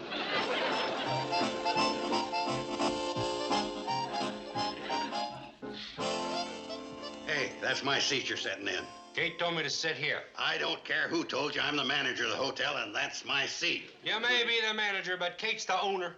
And I'm the conductor. You keep out of it. Yeah, don't tell me to keep out of this. I'll tell you anything I want to. Nice going. Supper will be ready in a few minutes, boys.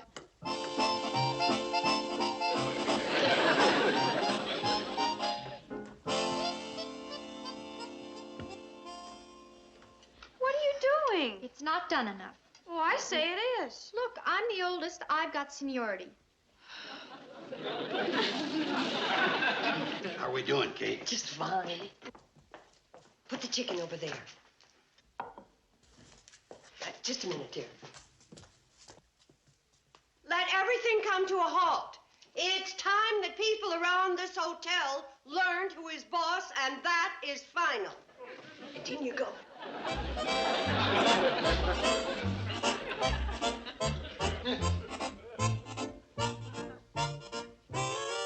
They're too lumpy. No, they're not.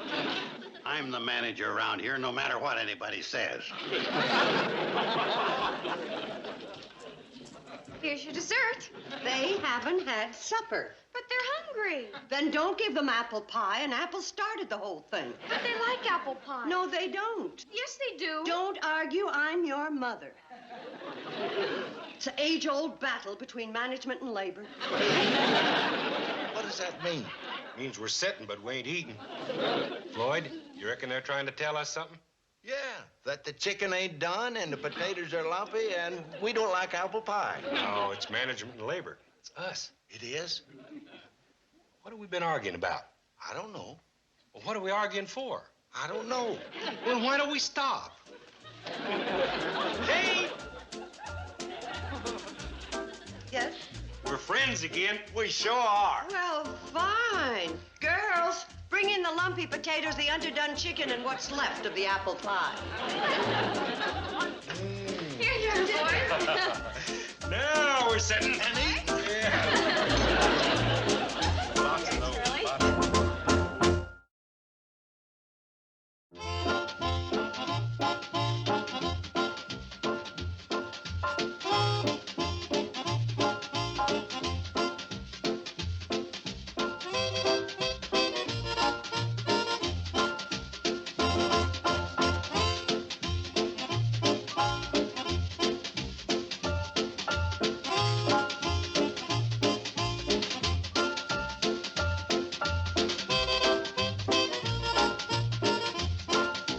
Petticoat Junction.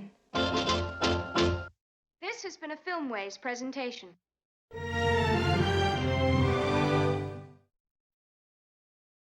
আমি believe করি তুমি যেহেতু মোলা পছন্দ করো না, আমাদের এখানে যারা পার্টিসিপেন্টস আছে তোমাকে মোলা পছন্দ করিয়ে ছাড়।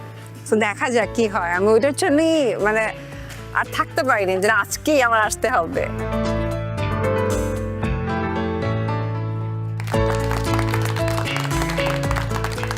ম্যাম যখন আসছে আমি চিন্তা করছিলাম যে তারা হুট করে দেখে অনেক সারপ্রাইজড হবে, এবং তাই হয়েছে। যারা রান্না করছিল তারা ম্যামকে দেখে খুবই সারপ্রাইজড হয়ে গিয়েছে। আমি ওয়েট করতে পারছিলাম না যে কবে আসবো, মানে এত সুন্দর সুন্দর রান্না দেখি এখানে। এবং আজকে যেহেতু চ্যালেঞ্জ দিয়েছি তো ভাবলাম যে আচ্ছা আজকেই চাই সারপ্রাইজটা দিয়ে দিই। পূর্ণিমাপু সবসময় মহামন্ত্রী শুধু রহস্য করে, এবং তার রহস্যের পর আসলে যেটা হয় যে আমরা সবাই খুব আনন্দিত হই। আজকে যেমন আপনাকে পেয়ে আনন্দিত হয়েছি, মানে এইটা আশা করিনি যে ওকে চ্যালেঞ্জ দেওয়া হলো, কিন্তু তিনি এসে এখানে বসবেন, রান্না দেখবেন এবং আমাদের সঙ্গে মূলার রেসিপি টেস্ট করবেন। কেমন লাগলো আজকে রহস্য? তুমি তো শুরু থেকেই জানতে চাচ্ছিলে আরেকটি চেয়ার কেন, কি এত প্রশ্ন করলে হয়? এত সুন্দর সারপ্রাইজকে আমরা পেতাম। ও থ্যাংক ইউ, আর একবার থ্যাংক ইউ সো মাচ।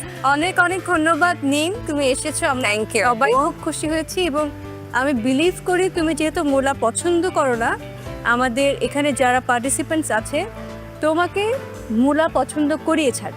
তো দেখা যাক কি হয়। আমি ওইটার জন্যই মানে আর থাকতে পারিনি যে আজকেই আমার আসতে হবে।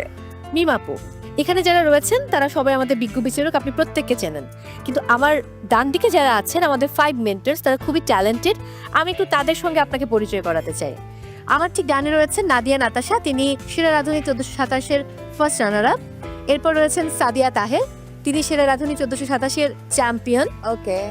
এরপর রয়েছেন আইরিশ আতিয়ার, তিনি সেরা রাঁধুনি 1429-এর চ্যাম্পিয়ন। এরপর রয়েছেন মাহফুজুর রহমান, তিনি সেরা রাঁধুনি 1424-এর চ্যাম্পিয়ন। এবং তারপর রয়েছেন ফেরদৌস আরা, তিনি সেরা রাঁধুনি 1429-এর সেকেন্ড রানার আপ। ওকে, সো এরা কিন্তু পাকা রাঁধুনি। থ্যাংক ইউ, খুব ভালো লাগলো আপনাদের সাথে পরিচয় হয়ে। পার্টিসিপেন্টস, আর মাত্র 30 মিনিট বাকি আছে। এই 30 মিনিটের মধ্যে আপনাদের প্লেটিং কমপ্লিট করতে হবে, কস্টিং অ্যান্ড কিচেন ক্লিনিং।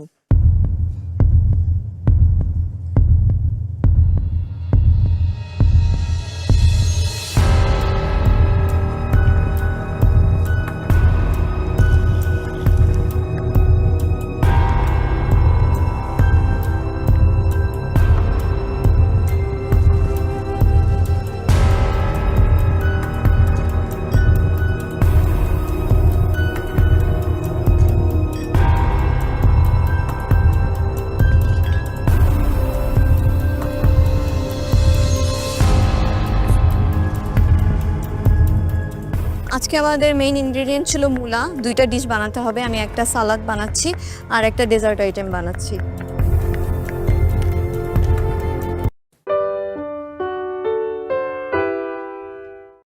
মেন্টররা যেভাবে ডিটেইলসে ক্লাস নিয়েছে তার মধ্যে কিছু জিনিস আমার জানা ছিল না, সবকিছু এত ভালো মতো ক্লিয়ার হয়েছে যে আমি এখন আগে থেকে অনেক বেশি কনফিডেন্ট ফিল করছি। কিভাবে আমরা নিজেদেরকে প্রস্তুত করতে পারি স্টুডিও রাউন্ডের জন্য, সবকিছু আমাদেরকে শেখানো হচ্ছে। প্রথমেই সবাইকে কংগ্রেচুলেট করছি, আপনারা তো এখানে টপ 20 পার্টিসিপেন্টস রয়েছেন। ছোট্ট করে আমার ইন্ট্রোডাকশনটা একটু দেই। I M a clinical dietician, আমি ইউনাইটেড হসপিটালে আছি। কেন হেলদি ফুড এত ইম্পর্ট্যান্ট এবং নিউট্রিশনের এই সেশনটা কেন এত বেশি ইম্পর্ট্যান্ট, বিশেষ করে আপনারা যখন ডেজার্ট বানাবেন এটাকে সুগারি করার জন্য, বাট খুব বেশি না, হ্যাঁ, সুগারি করার জন্য আমরা ডেটসটাকে নিতে পারি এবং হানিটাকে আমরা নিতে পারি, তাও হানির পরিমাণও থাকবে পরিমিত। আমার খুব ভালো লাগছে যেই নলেজগুলো অলরেডি আমার আছে ওগুলো আরও পলিশ হচ্ছে, যে টিপস অ্যান্ড ট্রিক্সগুলো জানছি না ওগুলো শিখতে পারছি, ওগুলো আমি হোপফুল যে আমার আরও কাজে দিবে। So welcome to the surprising secrets two presenting with confidence. আপনারা আমার থেকে অনেক অভিজ্ঞ, আমি হচ্ছে আমার নিজের জীবনের গল্প বলবো। আমি যেহেতু কাজ করি, আমার কাজের ক্ষেত্রে কি কি প্রবলেম আমি ফেস করি আর কি কি বিষয়গুলো মুদ্রে গেছি, এখানে একজন প্রেজেন্টার হিসেবে আমি যেভাবে নিজেকে প্রেজেন্ট করি, এর বাইরে গিয়ে আপনাদের অনেক কিছু করার আছে। আর আমার কাছে মনে হয় যে প্রত্যেক মানুষ হচ্ছেন একজন প্রেজেন্টার। সো আপনি যখন যেটাই করেন না কেন, আপনাকে কিন্তু সেই গুড ওয়েতেই প্রেজেন্ট করতে হবে।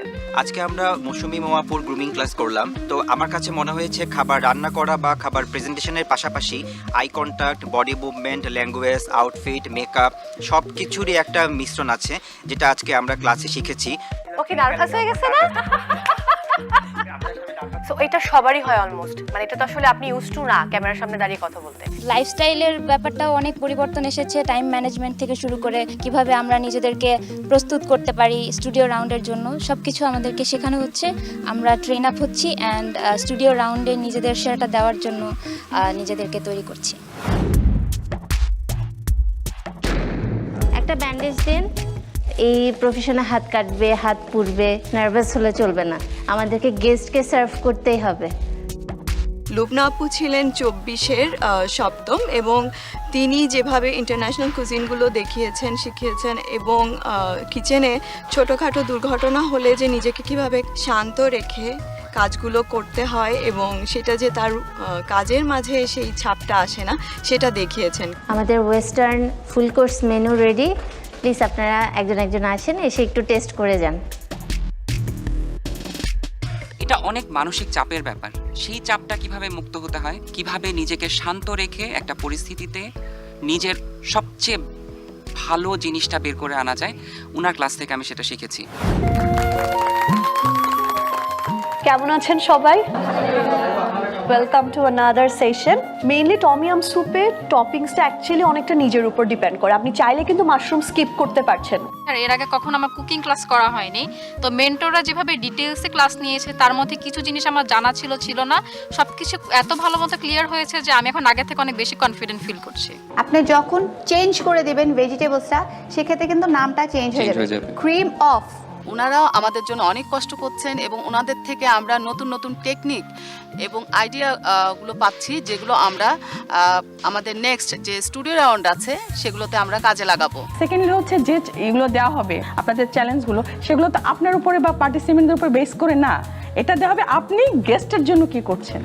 আমি ফার্স্ট সেকেন্ড থার্ড হই বা না হই, টপ 10 পর্যন্ত যাই বা না যাই, আমি এখান থেকে যে অভিজ্ঞতাগুলো আমার ভিতরে নিচ্ছি, ইনশাআল্লাহ আমি এগুলোকে নেক্সটে আমার ভালো একটা ফিউচারের জন্য কাজে লাগাতে পারবো।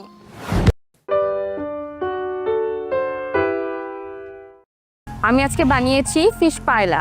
নিপা, আজকে আমাদের যে নামটা আছে ফিশ ফিউশন, সেই নামের সাথে আপনার রেসিপির কোনো মিল নেই। আমি ডেফিনেটলি বল মাছ এই স্টাইলে রান্না করার ট্রাই করব ইন দ্য ফিউচার। এবার আমন্ত্রণ জানাচ্ছি ঢাকার প্রতিযোগী নিপাকে। নিপা, আপনার রেসিপি নিয়ে চলে আসুন।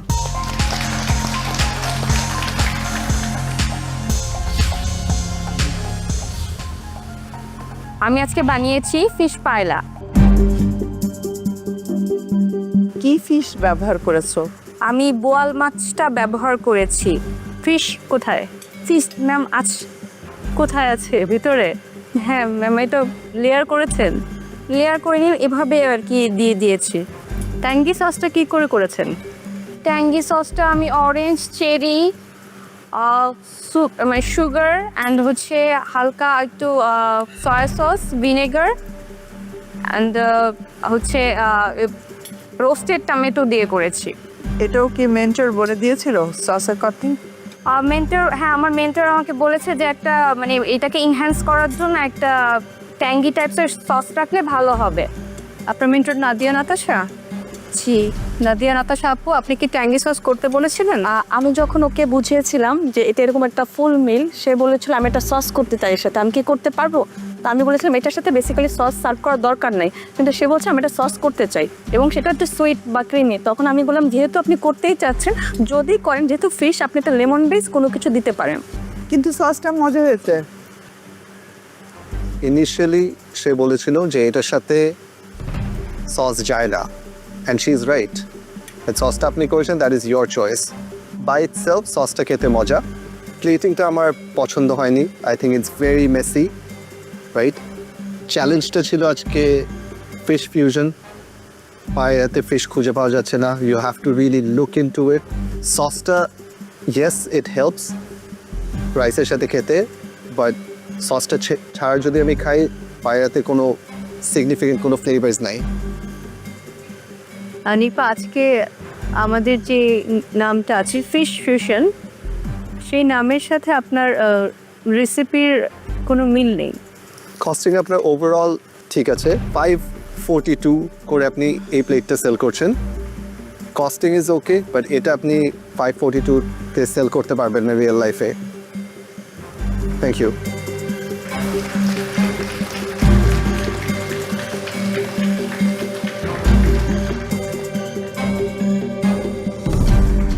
এবারে চট্টগ্রামের প্রতিযোগী উর্মি মাহবুব, আপনার রেসিপি নিয়ে চলে আসুন।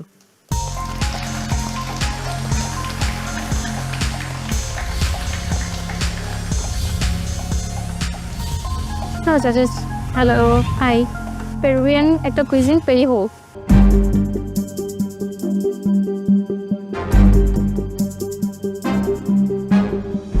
কি ফিশ এখানে ব্যবহার করে? এখানে আমি বোয়াল ফিশটা ইউজ করেছি। বোয়াল ফিশটাকে কিভাবে নিয়েছো? ছোট কিউব কেটে করে নিয়েছিলাম। কিউব কিউব করে একটু করে ফ্রাই করেছি প্রথমে কর্নফ্লাওয়ার দিয়ে, দেন আমি আবার স্টুর সাথে আমি প্রথমে বোয়ালের যে স্কিনটা ছিল ওটা দিয়ে একটা স্টক করেছিলাম, ওইটা দিয়ে আমি স্টুটা রান্না করেছি। ফিশ স্টু আকারে যদি বলো তাহলে ভালো, তবে বোয়ালের ফ্লেভারটা কিন্তু আছে, খারাপ না, খেতে ভালো। আমি বলবো ভালো ছিল, গুড ট্রাই। Thank you. প্রথমত আমার কাছে মনে হচ্ছিল উনি কি ভুলে চিংড়ি মাছ উঠিয়ে নিয়ে আসছে? চিংড়ি মাছ হাতে কোনো অপশন ছিল না। তারপর কারণ ফিশগুলো এত সুন্দর করে মনে হচ্ছিল যেখানে শ্রিম গোল গোল গোল গোল করে দেয়া।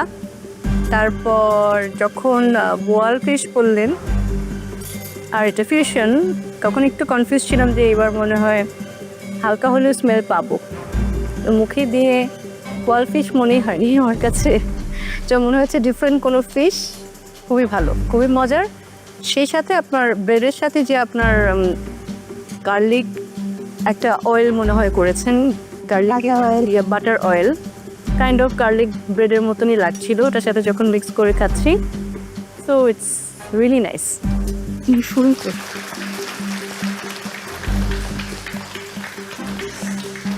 সিম্পল প্লেটিং, অনেক নাইস কালার্স আপনি নিয়ে এসেছেন এই ডিশটাতে। বল মাছ আমার অনেক প্রিয়, বাট আমি কখনোই আগে এইভাবে করে খাইনি। It's a different presentation, different texture of বল মাছ আপনি নিয়ে এসেছেন। আই থিঙ্ক বল মাছ আপনি যেভাবে করে কুক করেছেন দ্যাট ইজ পারফেক্ট। সো আমি ডেফিনেটলি বল মাছ এই স্টাইলে রান্না করার ট্রাই করব ইন দ্য ফিউচার। কস্টিংটা ঠিক হয়নি, এটা আপনার খরচ। প্রফেশনাল কিচেনে কাজ করা হয়েছে? না, অ্যাকচুয়ালি এখনো করা হয়নি। প্রফেশনাল কিচেনে আপনি যখন কস্টিং করবেন, every dish has to be ×3। এভাবেই শেখানো হয়েছিল, রাইট? আপনি নিজের ইচ্ছা একটা প্রাইস দিয়ে দিবেন, আপনার বাকি খরচ কোথা থেকে আসবে। ইটস নট অনলি অ্যাবাউট এই খাবারটা বানাতে আমার কত টাকা লেগেছে, এটা আমি খাবারের উপর একটু প্রফিট ধরে সেল করে দিলাম। অন্যান্য যা কস্ট আছে আপনার, সেগুলো তো এই ফুডের ভিতরেই আসতে হবে রেস্টুরেন্ট পার্সপেক্টিভে, রাইট? সো কস্টিংটা হয়নি, ভুল। Thank you Urmi.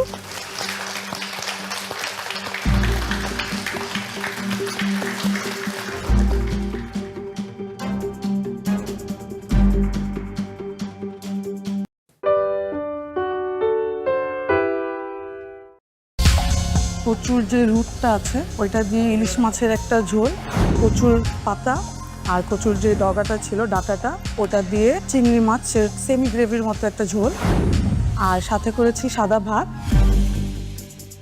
এই তো বাংলার স্বাদে এখান থেকে এখানে চলে এলাম। মানে আমি এক কথা বলবো, ওয়াও। পুরান ঢাকার লাকি এবং সেই সাথে ফরিদপুরের সাইমা আপনাদের খাবার নিয়ে চলে আসুন।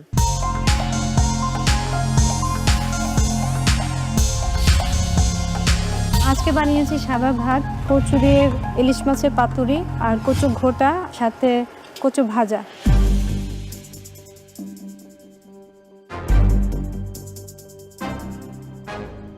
আমার কাছে ভালো লেগেছে, থ্যাংক ইউ। খেতে ভালো ছিল, বিশেষ করে পাতুরিটা আমার কাছে অনেক ভালো লেগেছে। প্লেটিংটা যদি একটু মাটির প্লেটে হতো, মানে বাংলার স্বাদে একটু টান পড়েছি, আদারওয়াইজ ভালো ছিল। প্লেটিংটা সুন্দর। I like the idea of the chips. পাতুরিটা ইজ গুড।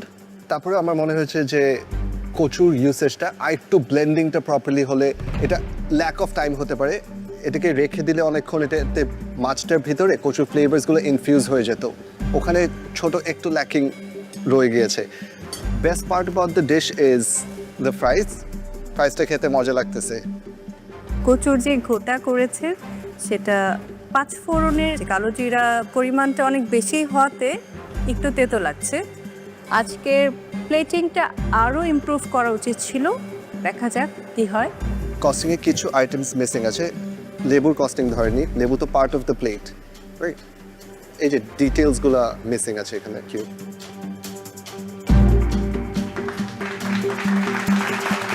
Thank you.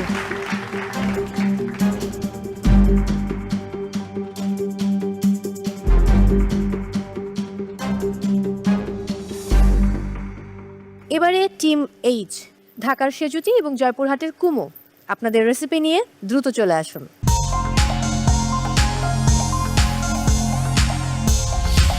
কচুর যে রুটটা আছে ওইটা দিয়ে ইলিশ মাছের একটা ঝোল, কচুর পাতা আর কচুর যে ডগাটা ছিল ডাটাটা, ওটা দিয়ে চিংড়ি মাছের সেমি গ্রেভির মতো একটা ঝোল, আর সাথে করেছি সাদা ভাত, একটু পেঁয়াজ ভর্তা আর কচু ভাজা।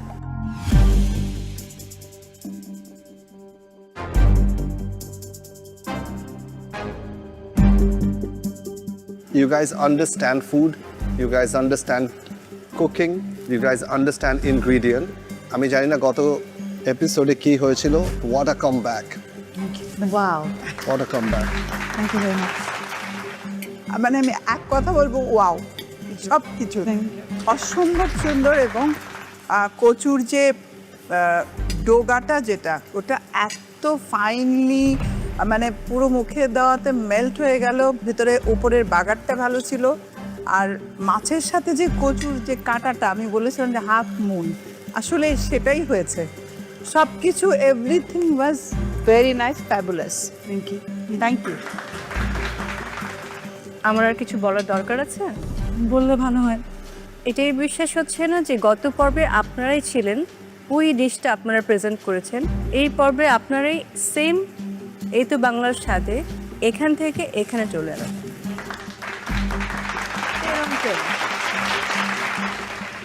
জান ফেরত এসেছে আবার। Very nice.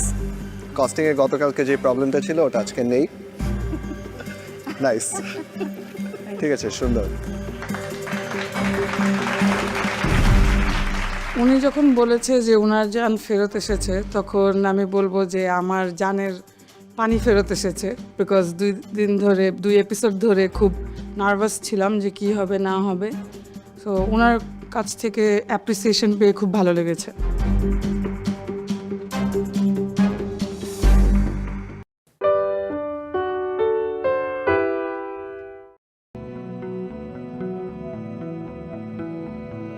Thì còn chưa phải hả? Thứ ba, không còn chưa phải được, vẫn chạy mũi tên đấy, 2 mũi tên là được. Đấy.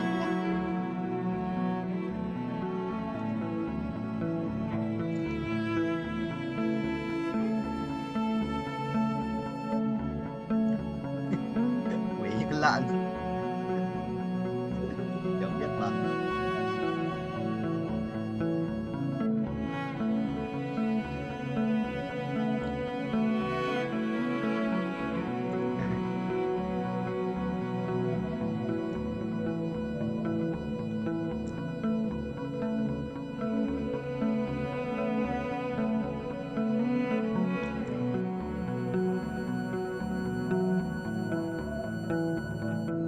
Đó là 200 củ cá, 220 củ.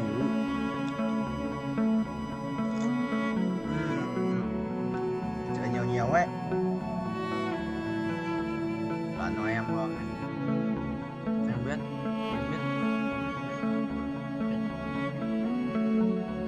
Mình biết mà.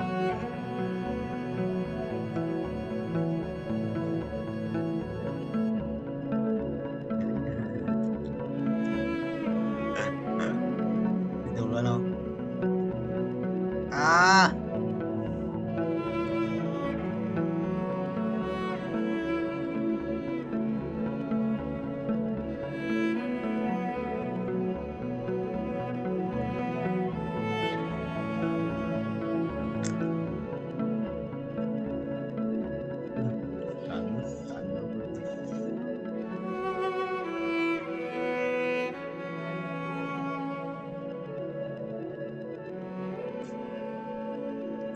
Trong một cái bảng.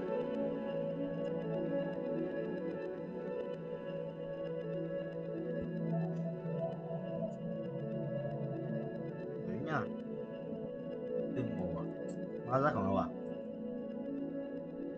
Có lẽ khổng lồ à? À, món.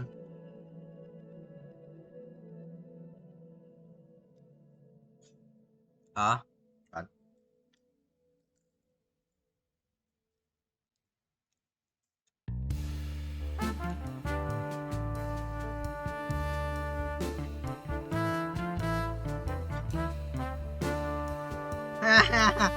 Cái thằng này cần thắng tao ấy. Tao lắp thêm cái áo choàng bóng túi cho con Khazik 2 đây là thắng.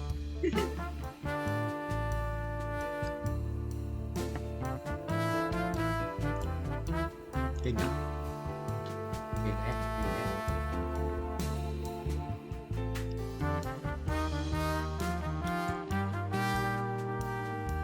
Hai củ đây đã bán cho Tony rồi. Thằng cầm Tony nhỉ? Thằng vừa đánh hát án để kéo đây từ thần à? Mày mày nó còn đéo vậy. Đây là xin ra.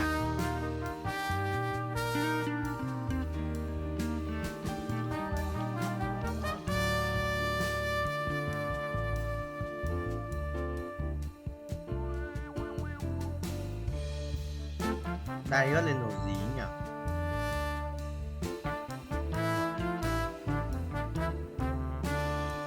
Quên thôi.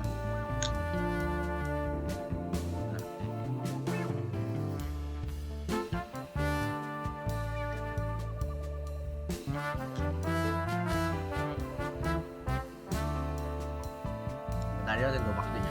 Đấy, xem đối vàng là nó đấu hoặc là loại tinh thần. Ám.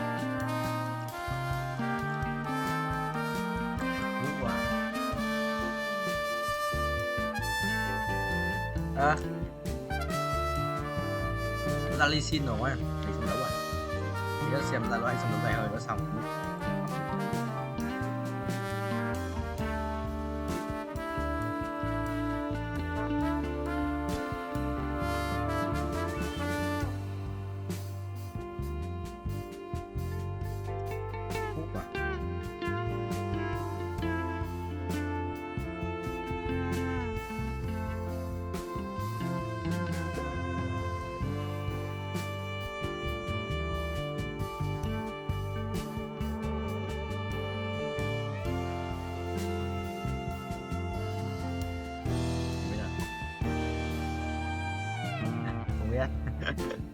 chưa?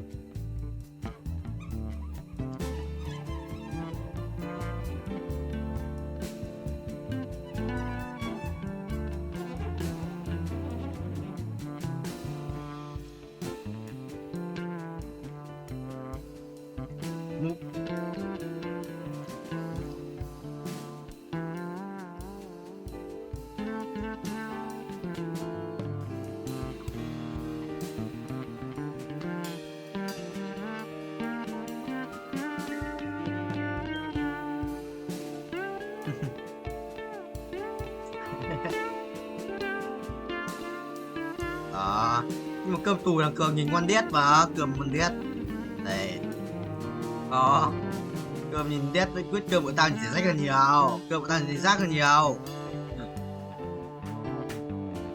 anh thì cơm rác rưởi và cơm mới còn cho cái thuốc B1 và cho đỡ đi ấy em đó cho một canh ấy đéo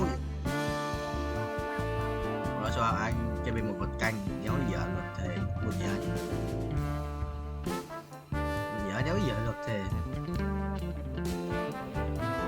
ai à đồ dích dạ rồi thôi anh tử thần yeah. Wow. Thôi anh phải đánh hắc áo rồi tôi nhận đi xin nhá bye bye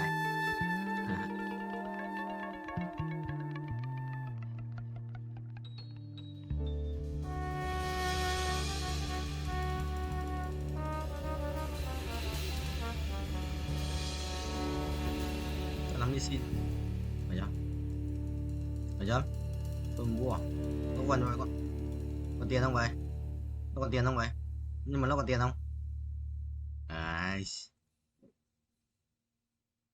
kinh à nó kinh à Dương ơi một áo thì mình làm mấy bác bị dính cam ấy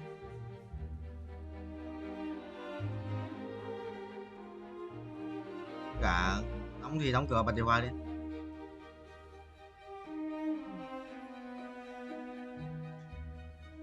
còn mày hôm qua Dương bật hôm qua Dương nó bật điều hòa đi ngủ xong rồi cả tháng rồi tắt mà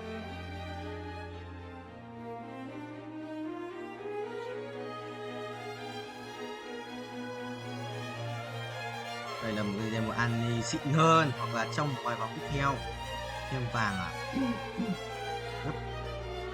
gấp đôi là tất cả lợi tức là 10 tôi nhớ nhận được con ca xích để cùng đúng không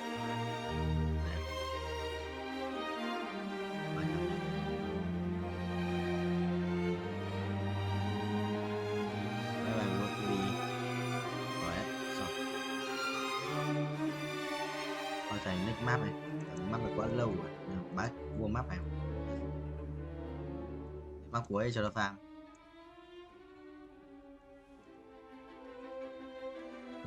Vlog chỉ sẽ có những quan gì? Thứ nhất là sẽ có cao cường, quan hệ rất là đặc biệt. Yes. Được, nếu đánh được thì nếu chém vào cái kia. Ta cái blog 7 sắc vọng ra cả kim cương ấy. Dạy trên giờ blog nói tiếng Việt đăng cấp tiếng Anh. Yes, chắc là bọn nó cài nhầm kích sắc.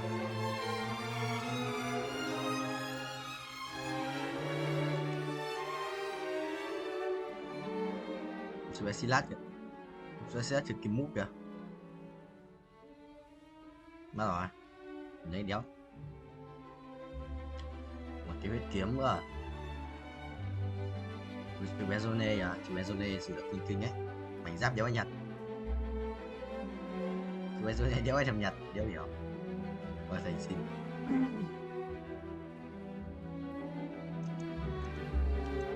Vâng rồi. Và giờ nó mới xảy ra hàng sáng. Đấy. 12 ạ. Hiểu. 4 giờ bắt đầu đi. 4 giờ anh tắt xong anh đi. 3 tiếng, quay được 3 tiếng. Rồi có về quê ở đâu? Giờ quê thầy hóa thành xác chết anh chịu. Anh vào bao, anh bị nhét vào bao anh thua đấy. Đóng lóc bàn tay gì. Dạ viết nhưng mà dấu rick 2.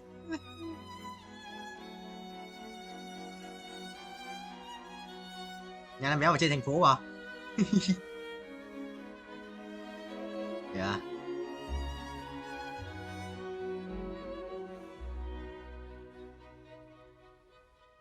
Về một rồi. Nhớ được rồi, thua rồi. Cầm lâu quá. Cầm ai nữa đùng. Bao nhiêu à? 22 mở lấy tiếng khác.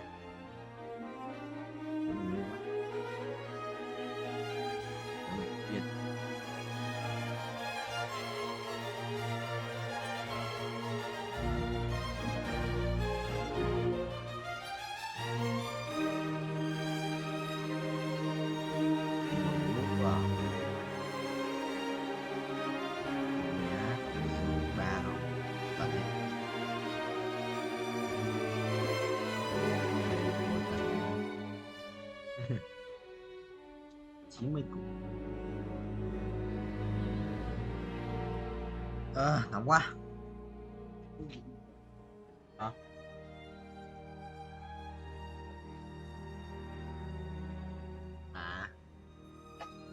Con mèo ở phòng của nhà.